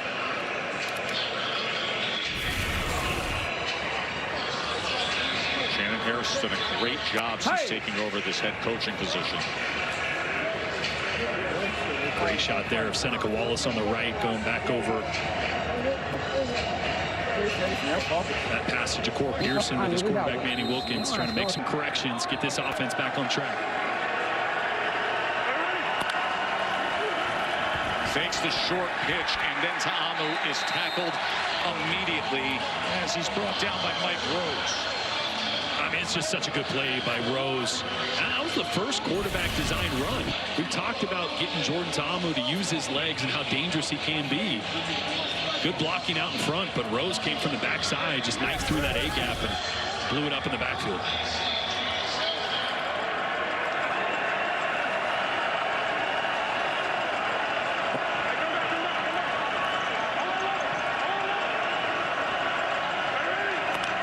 Second and 13 after the tackle for loss. Quickly to the outside, he goes to Powell, who is tackled immediately that time by Brandon Sebastian. Sebastian was heralded by Anthony Beck as saying, listen, we feel like we've got perhaps the best corner combination in the league. Sebastian had a big interception last week against San Antonio. The Brahmas threw at 38 Sebastian over and over and over again and paid for it every time. Third down and 9.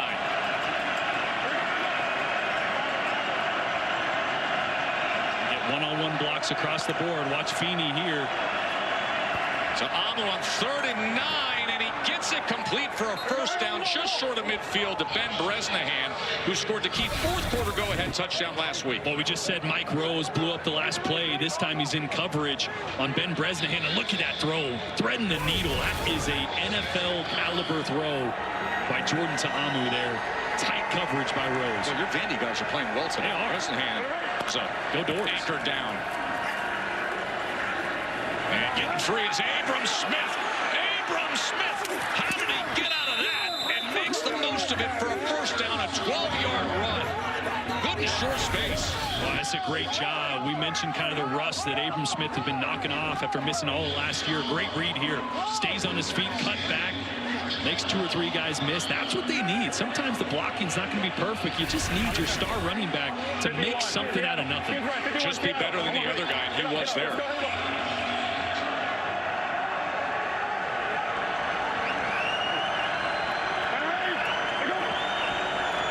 first down to Amu. Trying to set up the screen. That goes nowhere as Jackson was taken down by Willie Harvey. He's wearing that chest cam. Harvey, who spent time with the Dallas Cowboys and was an all-UFL team player after his effort last year. Great job reading this screen. Look at that. How good is chest cam? Let's go. Flex right, Queen. Philly. 46. Willie Harvey with that camera embedded right into his pads, right on the sternum plate. 2nd and 14. So Amu. That ball is intercepted. Coming up with it is Chris Payton-Jones as he returns it past midfield. And St. Louis is in business.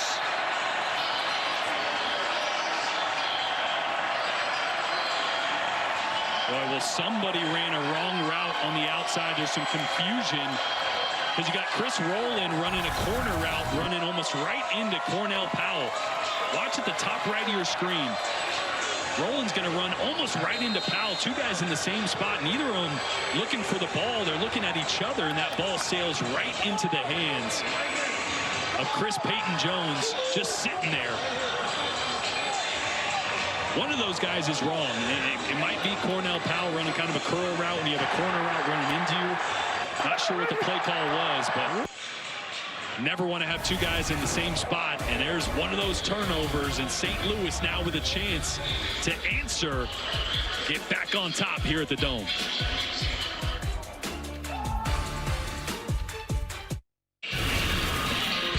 Hey, what an awesome sports weekend it has been here in St. Louis. Last night, it was the national championship game of the Frozen Four, and Western Michigan won their first national championship against powerhouse Boston University. This thing was a 3-2 game, and then the Broncos just exploded offensively.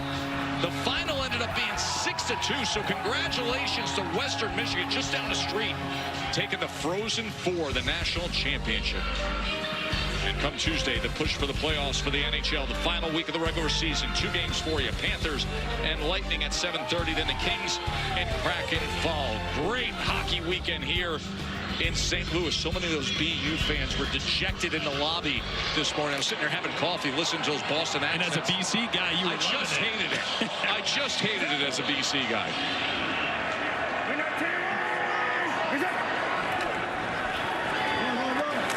Here's Sailors. Luke's.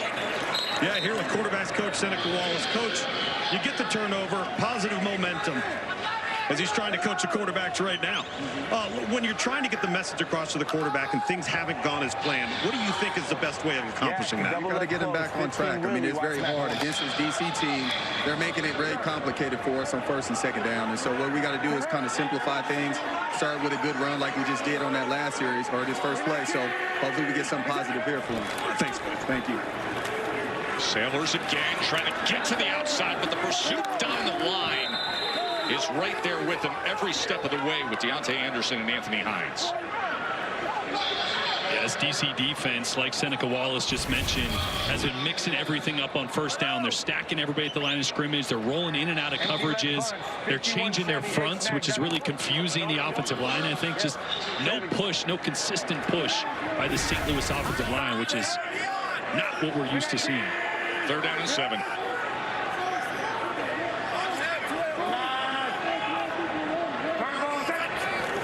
Wilkins against a 4-man rush, gets it out quickly, and right there defensively immediately to take down Ja'Cour Pearson was Sam Kidd. So that'll make it 4th down. And with that, Rodrigo Blankenship will come out again. Slow to get up, by the way, was the right tackle, Jawan Bushell-Beatty, at the end of that play.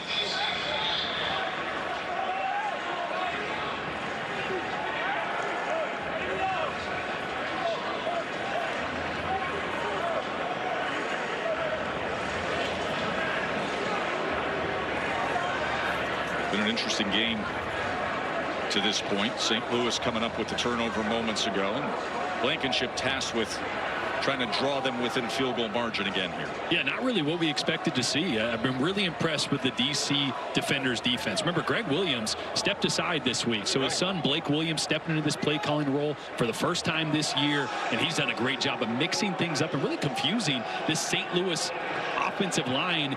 They're not used to what they're seeing. They're not consistent in the run game, and when that's not working. This is going to be a 56-yard attempt for the strong-legged Rodrigo Blankenship. A fan favorite here in St. Louis as he drives it and puts it right through with ease. 56-yarder, and the Rod squad is loving it. Respect the specs, they say here at the Dome. The specs are on fire. That is the longest in the UFL this season. And longer than his career long he had with the Colts, which was 53. Here's what I love about him. No doubt. Does not change his form on a 56-yarder. Does not go low and drives it. Just elevates, gets the rotation, gets under the ball the way he normally would kick it, and puts it right through. And look at the Rod squad. Respect the specs. They're tailgating out there. Oh, yeah. Getting sight for their kicker. You know what I love? No need to tan the biceps. Just let the big dog eat. You know what I mean? Of course, after that great career with the Georgia Bulldogs, so many memorable moments. He was the Lou Groza Award winner as the best kicker in college football. We showed you earlier the 55-yarder he had in that pivotal momentum-shifting point against Oklahoma in an all-time thriller overtime Rose Bowl. We talked about the pressure he was in the College Football National Championship game against Nick Saban's Alabama team when he hit a 51-yarder, and he's had game winners in the NFL. And, you know, listen, and we've discussed this before. The gap between the 32nd best place kicker or punter, the NFL guy, and number 33 in this league, it's all the same. Oh, I mean, 15 to 35. Completely. So these are great opportunities for a guy like Rodrigo Blankenship, who is still a ton of juice in that leg, a ton of opportunity still ahead of him. He can get some eyes back on him from that NFL, from the NFL teams, and he might get another opportunity the way he's kicking. 18 to 15. Here's Mickens. And Mickens with a good return out to the 34-yard line. Well, they've been involved in close wins to start the season. They opened up against Birmingham, did the DC defenders, the defending champs. Remember, that was the game where they had 8 sacks. And then a week ago, this ABC broadcast crew was there for the game against Memphis when they were trailing in the fourth quarter, 12-9. They had the pop pass to the tight end. They had the 2-point conversion. So back-to-back late drama to get to 2-0. And here we are in the second half, and it's an 18-15 game. It's what they know. It's how they go about it. And St. Louis has battled back.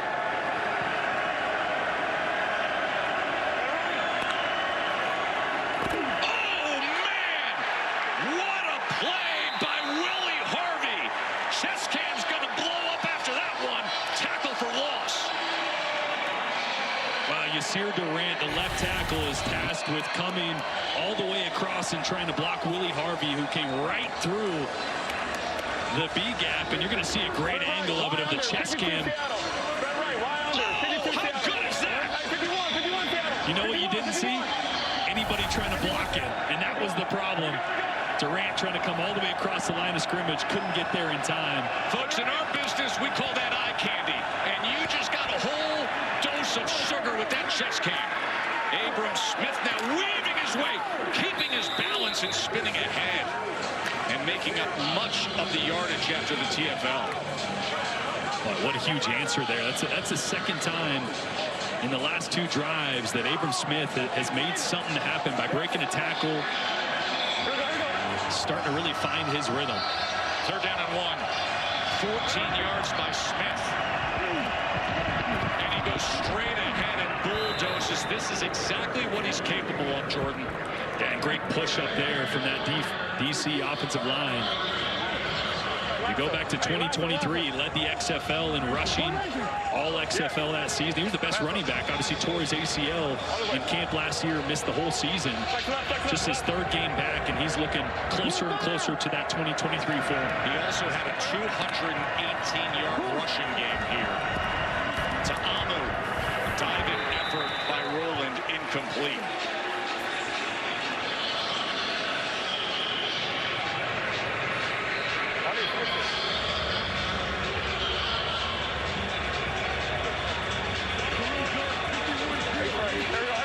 By the way, we just showed you the incredible chest cam tackle for loss of Willie Harvey. There it is live on the bottom left of your screen. You see Harvey, the player, in the top left, bottom left. That's his live view with chest cam. Second down, Jackson catches a big hole.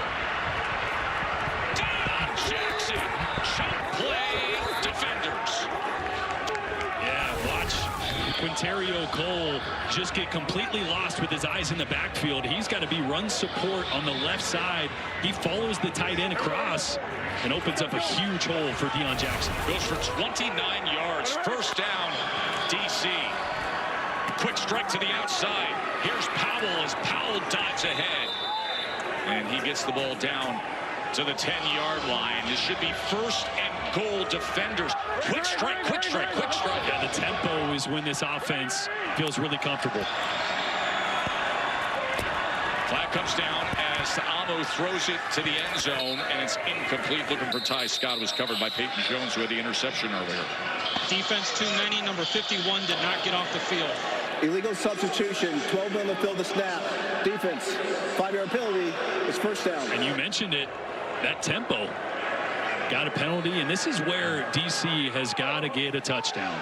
All right, I'm going to sound like a broken record, but they have not been good in the red zone at all this year. Not earlier in the game either, of converting these inside the 10, inside the 5 into touchdowns. At their Rhino package in, so you got 7 offensive linemen. Got a defensive player out there. Going to go stretch zone to the left here. First and goal. Tackle for loss again. It doesn't matter how many offensive linemen you got out there, but if you don't block Quinterio Cole, last time he was out of position. This time reads this the whole way, and the double team's not able to get off to him. Gets Abram Smith in the backfield. Jordan, this is that area of the field, as you mentioned. DC has got to do something to get an extra hat in the box to try to at least force St. Louis to defend quarterback run. Yeah, and that's what, and when you hear people say extra hat, when the quarterback is running it, now you have an extra blocker, right? When the quarterback hands it off, he's not blocking, he's not a ball carrier. So QB run down here in the red zone is extremely effective. It's one thing that Fred Kai, as the offensive coordinator for DC, mentioned they want to do more of. We just haven't seen it yet tonight. There is Fred. Go 0-1. I go empty Troy right, 51 Tucson Y spot. Yep, that's it. And we would have been good probably with that with the last step. Able to hear the play call for second and goal. Spot. Watch the tight end right here. So Amu with time to the back of the end zone. Incomplete. Off the hands of Ty Scott. Here we go. Come on, come on. 0-1. 0-1, 0-1, 0-1. 0-1. Tight end drew up that safety. You're going to see the tight end eat up that safety, open it up behind for Ty Scott. He just couldn't come down with it. 51 Tucson, Y spot. Empty Troy right. 51 Tucson, Y spot. So this is the exact same play. Tucson Y spot.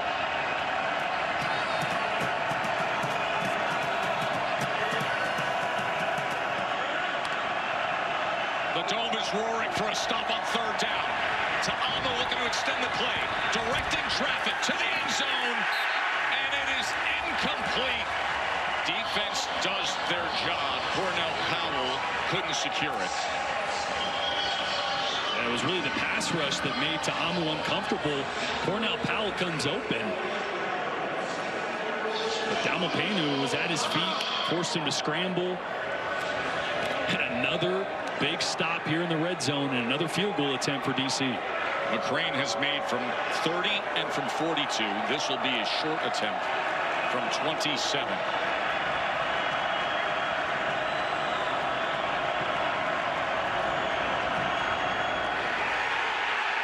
It is no good. It is no good. He misses from 27.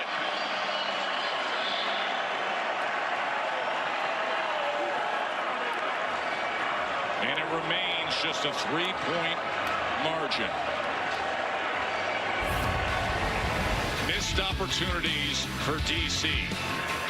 Jordan Ta'amu on 3rd down was hoping for the best, but they came up empty. This presentation of the UFL will continue after this message and a word from our ABC stations.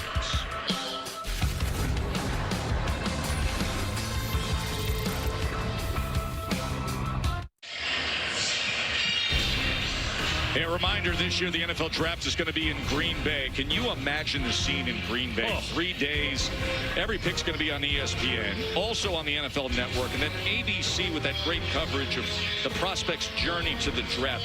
There may be some draft beers and broth and cheese curds. I wouldn't want to be a cold beer or a dairy cow anywhere near Wisconsin. By the way, speaking of good Midwest eats, I am starving. When we get out of here, we are crushing a steak tonight. Absolutely.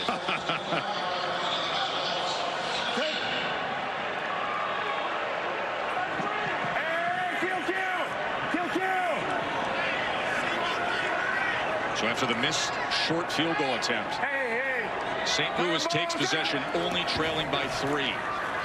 Howard cannot turn the corner. He's tackled by DeAndre Baker. Speaking of the NFL Draft, former first-rounder. Lutz.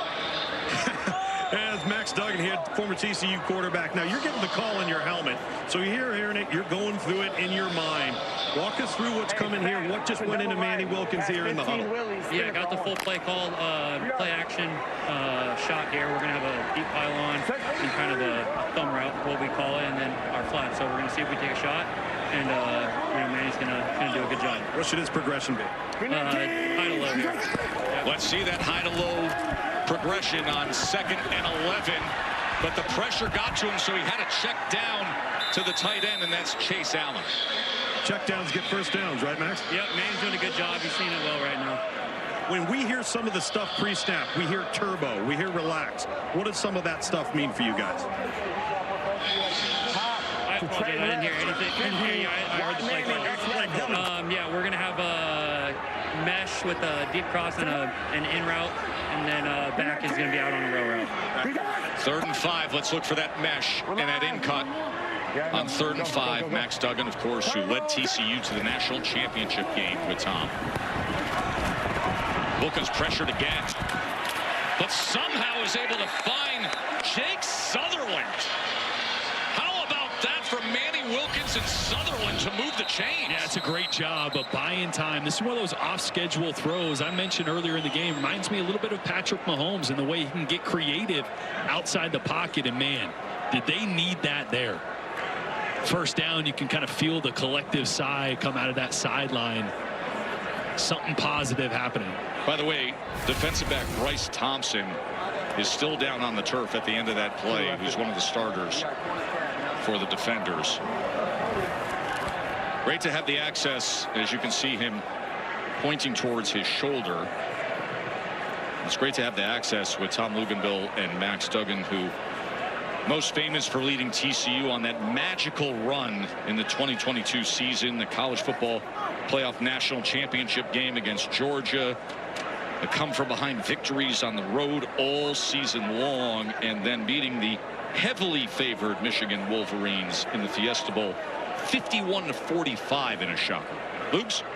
Yeah, Max, when we're getting the call in the helmet, right, as a player, how much information do you want? Do you want a little nugget? Do you just want the play and a little alert? How would you prefer it? Yeah, I think it's, you know, you're getting information the entire time, whether it's from Coach, and Coach does a great job of allowing us to play and think for ourselves, but also give us little nuggets to, you know, see what we're seeing. Good. You got this next play call yet? Yeah, not yet. To south right. Short field with the back on the other side. They are a trap corner team. Okay. I don't have this. It was an 18 of some sort. Going to get toss crack here. Yeah, it was 18 toss crack. Yep, that's what I think we're getting is a little toss crack play here.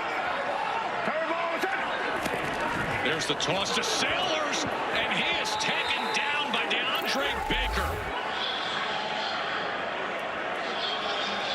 Well, you heard the crack on that play. Frank Darby coming down, so he's not going to block the guy outside him. He's going to come down. That means this guy is free. And right tackle Juwan Bushell-Beatty just not able to get out there and get a hand on DeAndre Baker, and he blows it up.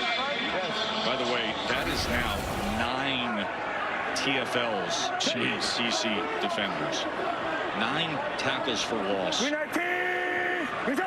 2nd and 16. Wilkins. Incomplete. Frank Darby, the intended target. Crowd here at the Dome wanted a flag. Baker had good coverage. Joker. Really good coverage there. Little battle between a former first-round pick and a former 6th-round pick. All right. Hey, let's go ambush 50 shell 53 buzz. Ambush shell 53 buzz. Ambush shell 53 buzz. All right, it may go to the quarter. See the final seconds of this 3rd quarter counting down. DC defenders were nearly a touchdown underdog when the day started. Now they're going to the 4th quarter with a 3-point lead. Both teams unbeaten coming into week 3 here.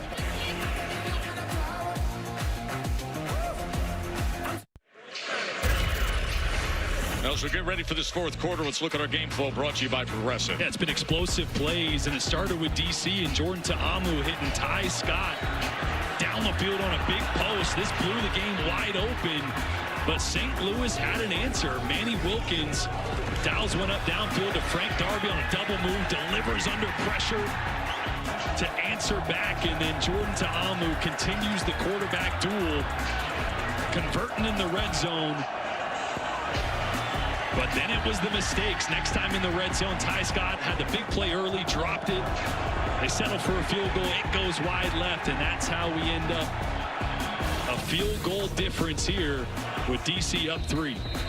You see the matchup between Ta'amu and Wilkins, and keep in mind, DC has 9 tackles for loss against this St. Louis offense and 3 sacks.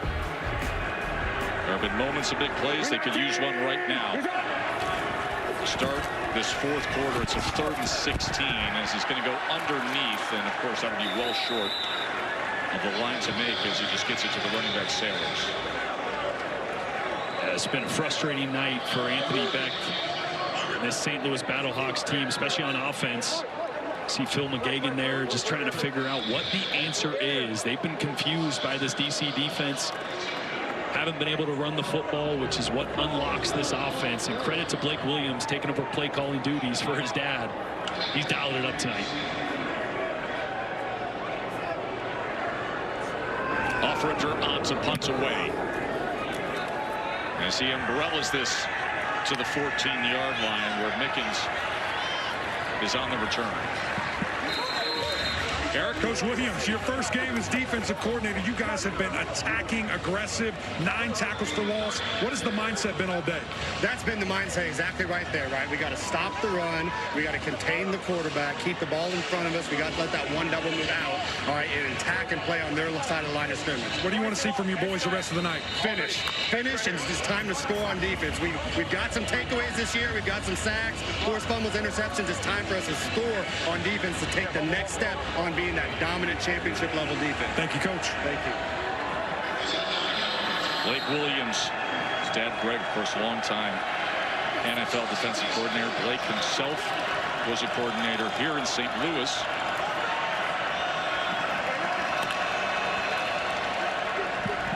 Quick strike, and it works out well to Braylon Sanders. Let's check in with Aaron Dolan on the game total. What do you got, Aaron? So typically when we're talking about the total for UFL, we're talking about the unders. And this game very much felt like it was on trend to cash the over. That given there was 30 points scored in the first half, but just 3 points have been scored in the second half here, which dropped this total from as high as it got at 48.5 all the way down to 40.5, coming very close to this closing line. So typically in the UFL, we see scoring pick up in the second half of the games as opposed to the first half of games, but this has been a totally different situation today. We'll see how it plays out here. 7 points away from hitting on the over as Abram Smith takes it ahead on first down. A run of 5 yards.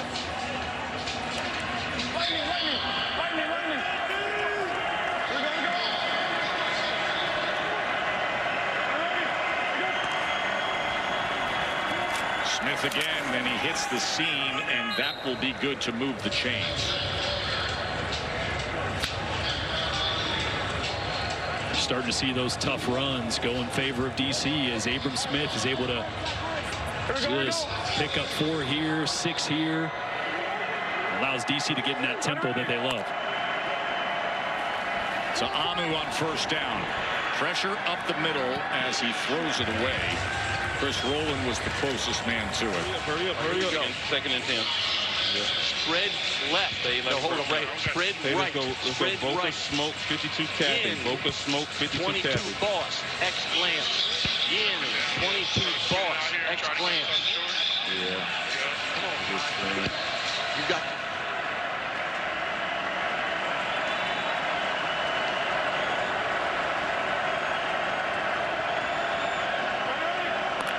Second and 10. They send pressure off the edge. Again, they go with the little skinny slant. Ball came out at the end. Let's see how they rule this. As it was Ty Scott who made the reception. Definitely caught it. It's whether or not he's down by contact or it's out. Let's just go out and let. I think that was quick. That was too quick. Incomplete. Too quick. The ruling on the field is an incomplete pass. It's third down. Well, Dean Blandino's going to have a little work to do here.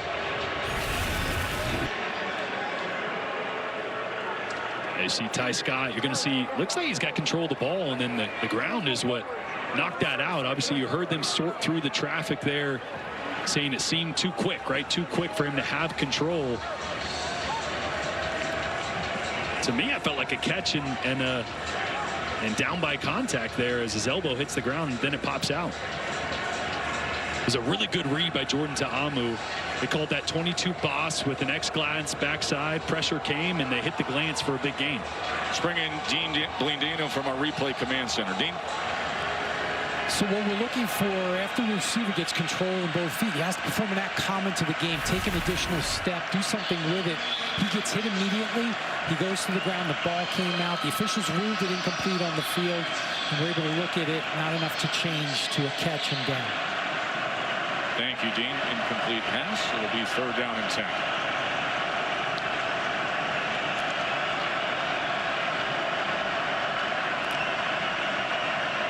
To Amu on third down. Incomplete. Looking for Rowland. Well, that's a really good ball by Jordan Ta'amu. Chris Rowland just gets his hands kind of turned around. Tries to catch that past his body. He's got to reach out and snag that because Ta'amu was under pressure in that pocket. Put it right on the money. Watch Rowland try to catch this as it goes past him. Instead of sticking those hands out upright, catching it out in front of him. Axton Brooks to punt away for DC as they came after it off the edge. And it's a sidewinder that's going to settle in towards the 20-yard line. It was kicked ahead by the coverage unit, so they will bring that back. We got an interesting scenario here in the fourth quarter. The favored home team, St. Louis, trailing by 3, but with the ball. When we return, this presentation of the UFL will continue after these messages and a word from our ABC stations.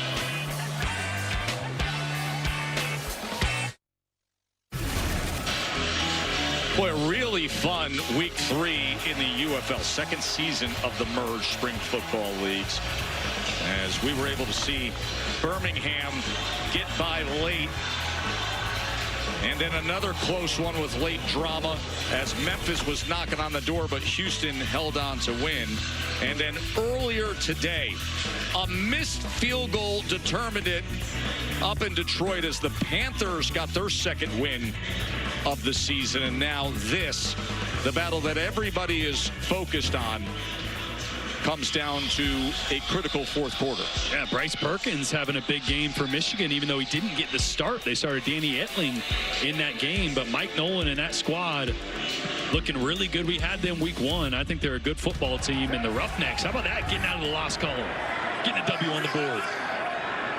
And now here we are, just over 11 minutes to play. And St. Louis at home, trailing. Flea flicker, and then they go underneath the Sailors. And Sailors is able to turn the corner. So there's a lot of traffic and congestion, but they were able to get it to the other running back. Yeah, we just talked about running the football on first down. So what do? Try to catch him out of coverage, or excuse me, selling out for the run. That time, defenders just sat back in coverage. Again, Blake Williams is dialing up the perfect play to counter what St. Louis is trying to do seemingly every time. Blake Williams, his first game as the defensive coordinator for the defenders. Second down and 2. Sailors. He is met, but he shakes off the tackle. My, oh my, Jacob Sailors! Able to keep his footing down the sideline, and an explosive play for St. Louis. Just when you needed it, your best player who has done pretty much nothing tonight makes the biggest play of the game so far, breaking a couple tackles. Getting this crowd back into the game. DeAndre Baker not able to wrap up. Anthony Hines missing a tackle. 34 yards from Sailors.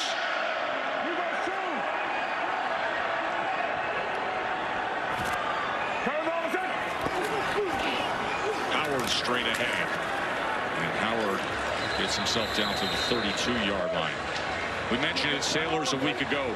3-touchdown game in that victory. Was off to a slow start earlier today, but when they needed him, he came up big. Yeah, slow is generous. They get 4 yards. That's right. It was just a non-factor. But you get the ball in the 15 hands, something good usually happens. And now Wilkins on second down. He throws it away underhand. It's going to be third down there.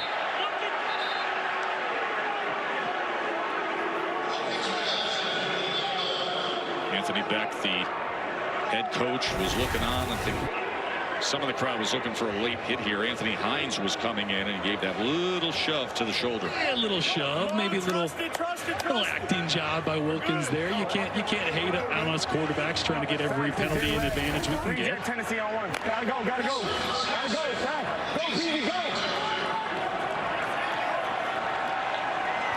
They're down in 6. Of course, they're well within field goal range of Blankenship to try to tie this game. Here's 3rd and 6 for Wilkins. The ball's intercepted. He threw it against the grain, and it is picked off by the defenders, Willie Drew.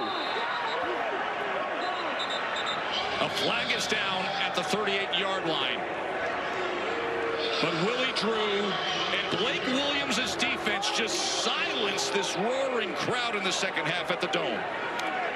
Wow, and I think Manny Wilkins leaves a clean pocket. He's away from the plate. He's unnecessary on the quarterback. We have unnecessary roughness, number 50 of the intercepting team. It's an unfoul. All right. Personal foul, unnecessary roughness, 50, the intercepting team. 15-yard penalty for the succeeding spot. It's first down, DC. Bottom line is it's a turnover. Personal foul on Roberson, but that is the 3rd St. Louis turnover this afternoon. Watch Wilkins here, because he's going to try to hit a dig route backside to Mims. He has a really clean pocket. And I want you to see, pause it right here. This is what he's trying to hit. If he stays and steps up in that pocket, he can hit it. Instead, he escapes when he doesn't need to and then tries to throw late back to Mims. And that's when you can't make that mistake. Just stay in the pocket, step up. That's going to be there.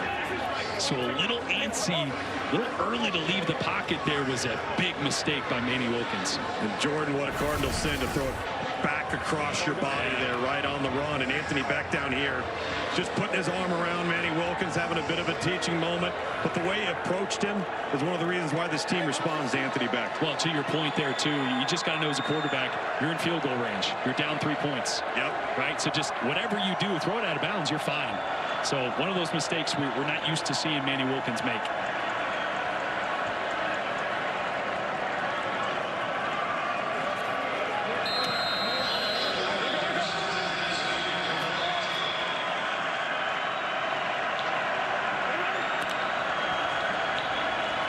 DC takes over, and of course they're going to be quick to go to the run with Deion Jackson as we're under 8.5 minutes to play. Fatukasi with the tackle, a 3-point lead. Two teams that came in with so much momentum, and they've gone back and forth in a tightly contested game here in St. Louis. 22 Boss, H glance, that same play they threw to Ty Scott. It's going to be either a handoff to the right, or if these safeties come up, they'll try to hit that glance behind them. It is Jackson, and he is stacked up after a gain of just 2 yards, so it'll be third down. Something important to remember, too, in the fourth quarter, clock doesn't stop on an incompletion outside of 2 minutes. Nasty. Ace left. Nasty. Let's charge a zero. Let's charge a zero. 51, go switch. 51, go switch. I love it.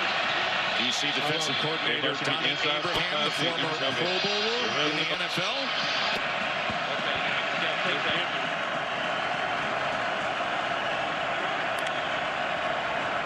So Amu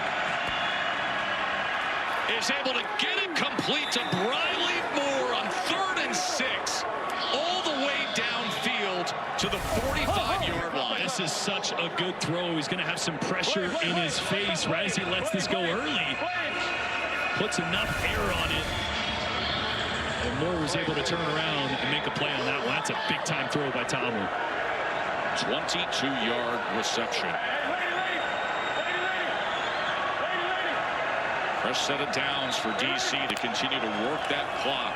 Try to hold on to this 3-point lead. What would be a huge Week 3 win. Team that had a coaching change before the season started. Reggie Barlow went off to take a college job as the head coach at Tennessee State. Shannon Harris, who was on the staff, stepped up as quarterback coach. He messaged things so well right from the start of that transition. It's been paying off. And now Tamu with a shot downfield, and it's incomplete. To your point, as he was looking for power, will now be a 3rd and 6. Nador's just put a hit on Tamu. You mentioned the clock. Yep. Incomplete pass, and you see it continuing here under 6 minutes. You're going to see Maders come clean here. Tamu just trying to get it out, and that one hurts. Listen to this crowd here on 3rd down, getting into it. They're looking for a stop. St. Louis trying to get the ball back. A timeout on the field. Under 6 minutes to play. A big 3rd down when we return to the Dome at America's Center.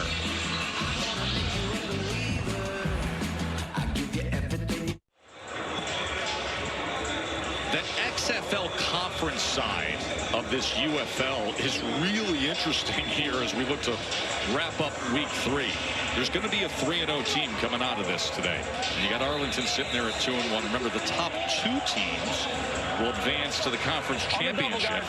And these 2 teams will meet again in the final regular season game of the year. So this could be a big notch in the belt. Right now, it's a huge 3rd and 6 for DC trying to hold on to their lead. Boy, gotta protect.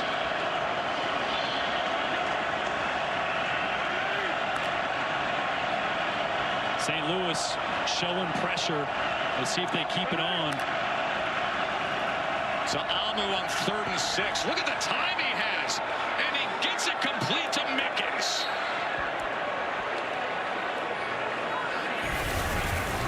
That's such a good job. Ta'amu buying some time, stepping up in the pocket, coming back to Mickens, who looks like he made a clean catch there. Wow, big play. Back to the ground with Smith. This is coming up on 5 minutes to play.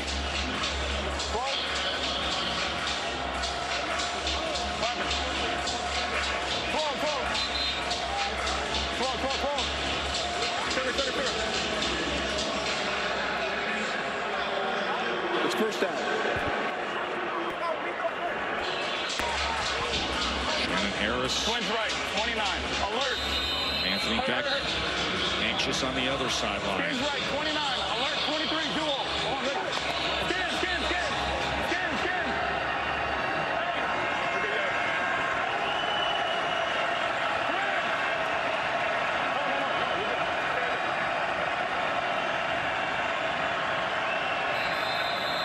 And they're going to have to call a timeout.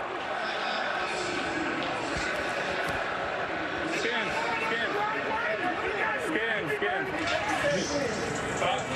Hey, you can stay. Hey, but you good. Hey, you can stay with it. Communicate from the line. Hey, it's a block. Hey, with the arm blocking. Hey, 12. Hey, twins. 29, alert 23 duo. Twins. 29, alert 23 duo. 29. Hey, twins. 29, alert 23 duo.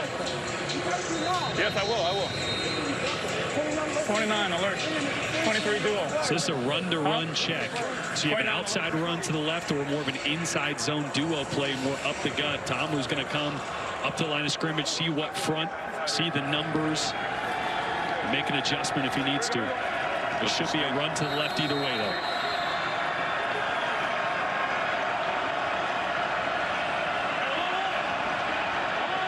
So this should be the 23 duo inside zone. Smith up first down as he is met right at the line of scrimmage. Here's Travis Feeney and Taumui Pena. I mean, Feeney has been all over the place. I feel really smart now that I picked him as an impact player because he's had a heck of a game for the St. Louis defense. The 32-year-old former 6th-round pick.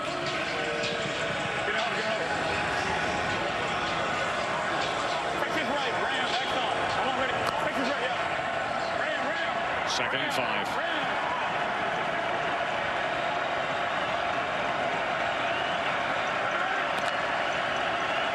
Ta'amu on second down. He's going to the end zone. And that's incomplete, looking for Bresnahan. And a flag comes down. Lucas Dennis had coverage on Bresnahan. And a flag comes in late. 23, number 23, pass interference. All right, we're snapping on the 20, so it's a full 15. We're going to go the full. Pass interference. Defense number 23. 15-yard penalty from the previous spot. Well, this is Lucas Dennis working on Ben Bresnahan. I just don't see it there. We may bring in our rules official, Dean Blandino, here to get his thoughts on that. And remember, St. Louis used their challenge earlier in the game, so they can't challenge that. DC's up at the line of scrimmage here on 1st and goal after the call.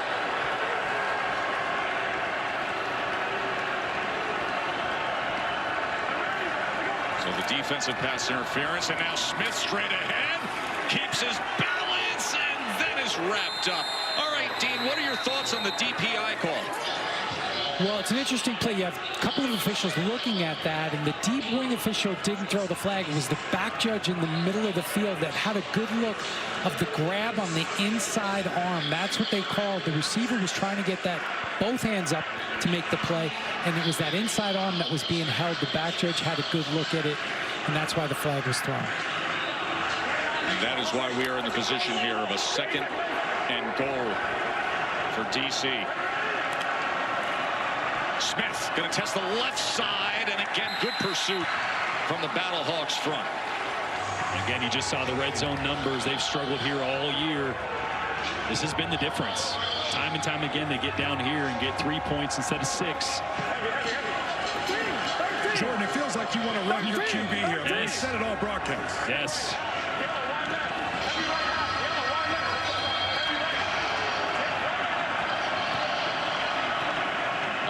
Play of the drive is coming, the longest for either team, and a drive that could determine the game. 3rd and goal to Amu. That ball is caught for a touchdown off the deflection. It is a defender's touchdown. Cornell Powell.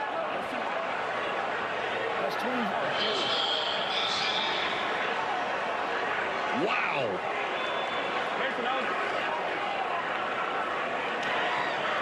That is unbelievable.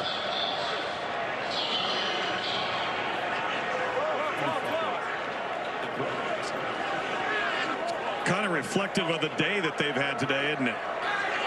It is.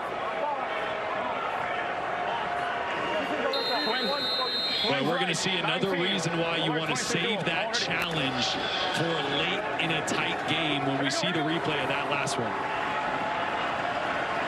It's a 9-point margin right now, so this is actually a really big conversion attempt by Tamu, and he's tracked down. That was Callahan O'Reilly able to stop the conversion, but we got to go back and see this incredible touchdown for DC. Yeah, trying to hit the tight end over the middle, and it could have honestly been a little bit of pass interference on Cole coming across before he tips it. And it goes right into the hands of Cornell Powell. But what could have been a pass defended by Quinterio Cole ends up a miracle touchdown by Cornell Powell. And it's 24-15. Fans of the over are happy for once in the UFL, but because of that conversion stop, it is a 9-point game, which in the UFL is still a 1-score game. You can score a touchdown, you can go for 3. Obviously in the UFL we also have, instead of an onside kick, a 4th and 12 from your own 28. So there is a lot of ways that this game is still far from being over if St. Louis can figure some things out on offense. Yeah, that's the beauty of looking at a scoreboard in the UFL and saying, ooh, there's still compelling football to watch. 4th and 12 for an onside kick. A 9-point possessions because you can have a 3-point conversion. I jumped ahead of myself a little bit. I thought it was 38.5. The number's 39. Could get real close here at the end.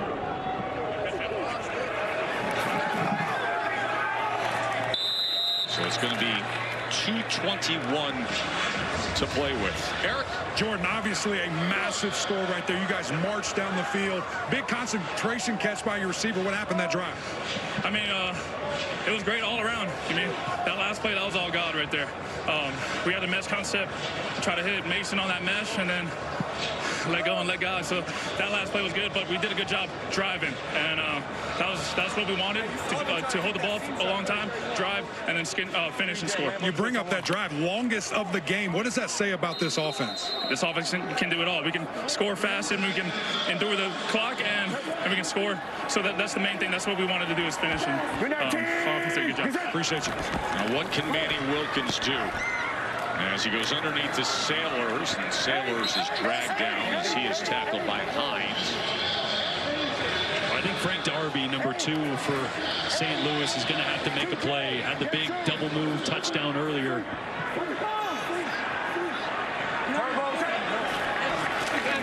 Wilkins able to get a play in before the 2-minute warning. As he looks to check down and does so again to Jacob Sailors. And we've reached the 2-minute warning. And St. Louis, the undefeated favorites, in a hole here. This presentation of the UFL will continue after these messages and a word from our ABC stations.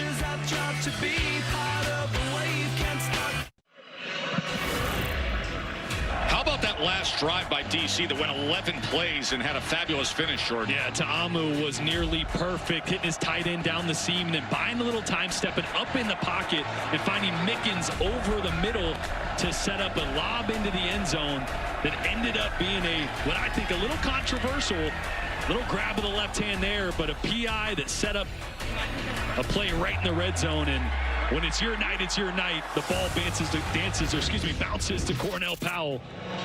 And DC with a 9.1 score lead here in the UFL. With the defense on the field and a chance to close it out. So Shannon Harris with his quarterback and receiver. But right now it's his defense that needs to close the door on St. Louis. The heavily favored team here at home. Manny Wilkins back to pass. Wilkins. Now he's going to run the ball as he dives ahead right at that stick. Helmet came off at the end of that play. Yeah, I think he took a leg to the helmet there as one of the DC defenders ran past. 3 timeouts remain for St. Louis. It's 4th and inches. Now they're going to say it's first down. Gain the first down. Please reset the game clock to 1 minute and 46 seconds. 1 minute, 46 seconds. Interesting, DC had Anthony Hines spying Manny Wilkins on that play, and Wilkins was still able to out-leverage him. See if they continue that trend, because they can't let Wilkins scramble his way down the field here. Blake Williams, the defensive coordinator for DC. What a win this would be on the road for the defenders. The ball's intercepted. The ball is intercepted by Sam Kidd.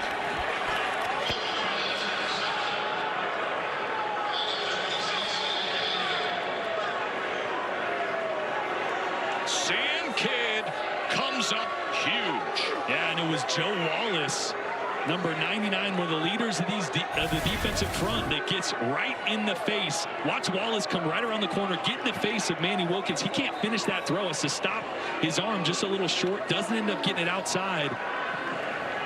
And throws it right to Sam Kidd. What did I say earlier? Turnover in the 4th quarter was gonna decide this game. Not over yet.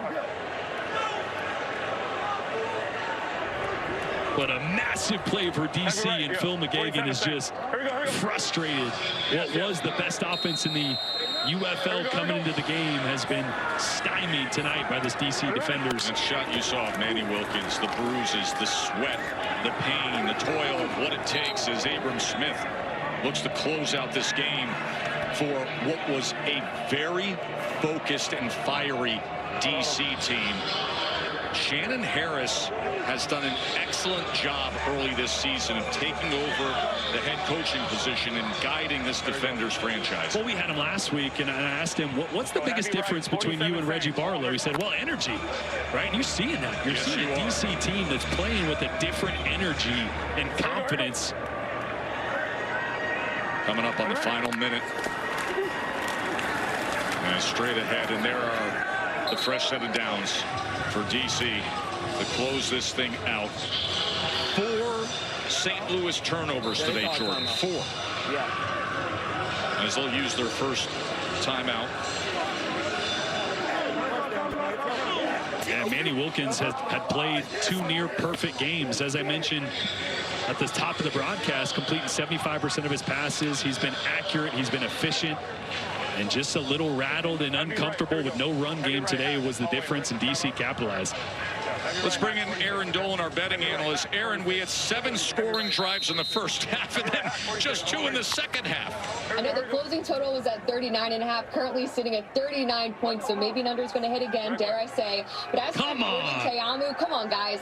The game script coming into this is nobody throws the ball more, but he had the 2nd worst completion percentage. So he did it over his passing yards prop and his attempts, but the completion's sitting at 17 right now. That line closed at 19.5, so we'll see if maybe he hits over that as well. Thank you, Aaron. I mean, can you believe that over-under sitting at 39 and a hook?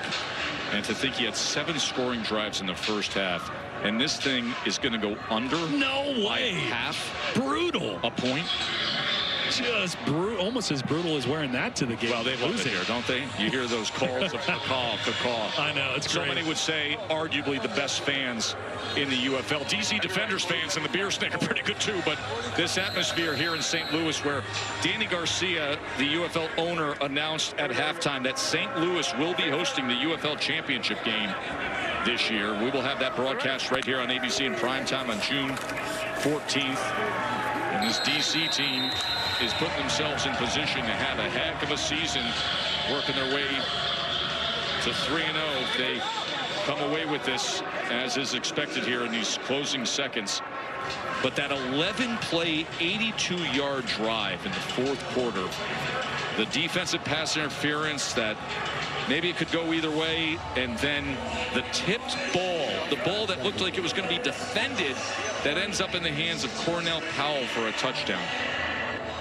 Yeah, looking back on that pass interference, I do actually think it was the right call. You know, as soon as Dean explained it about holding that left arm, you kind of saw that in the replay. But again, a play that goes, like you mentioned, either way. But really the story was this DC defense, the turnovers, the sacks, the TFLs. They played inspired without their defense coordinator, Greg Williams. His son, Blake, did a heck of a job tonight. Holding St. Louis to only 168 yards of total offense, as Jackson will carry the ball. DC has a lot to be proud of to start this season. And just about a 7-second or so differential between the play clock and the game clock here.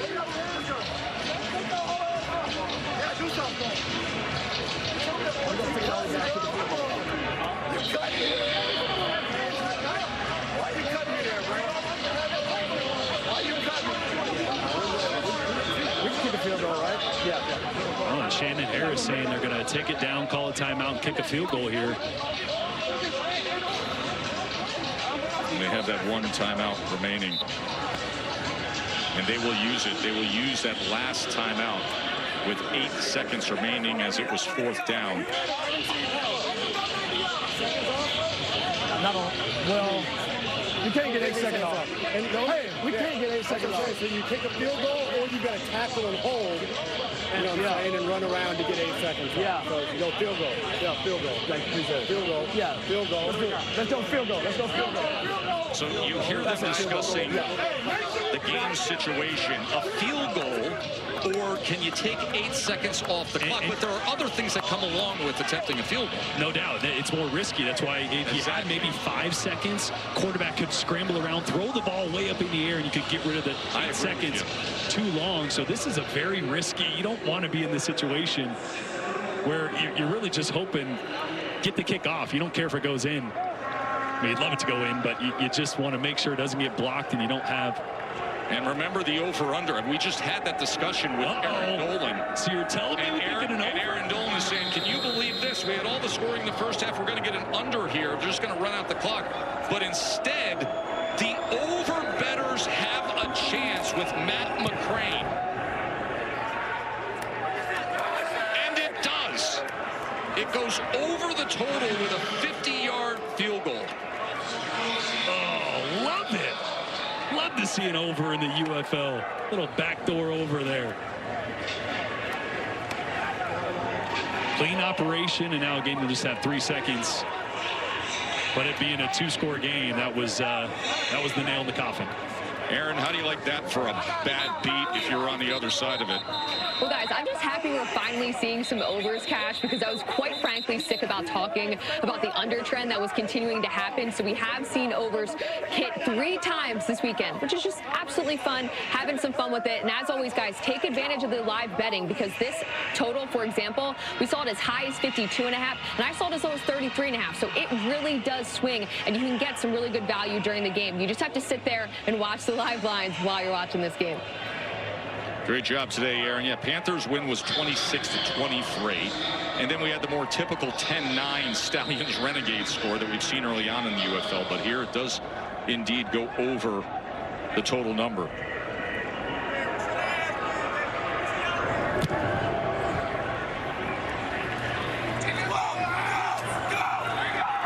And here is Jennings on the return to take off the final seconds of this game. St. Louis, in front of these home fans, their first regular season home loss in their last 8 home regular season games. The DC Defenders are 3-0. 27-15 is the final for Jordan and Eric and Tom. I'm Joe Tessitore. Enjoy the rest of your night. Coming up next is ABC World News Tonight or your local news.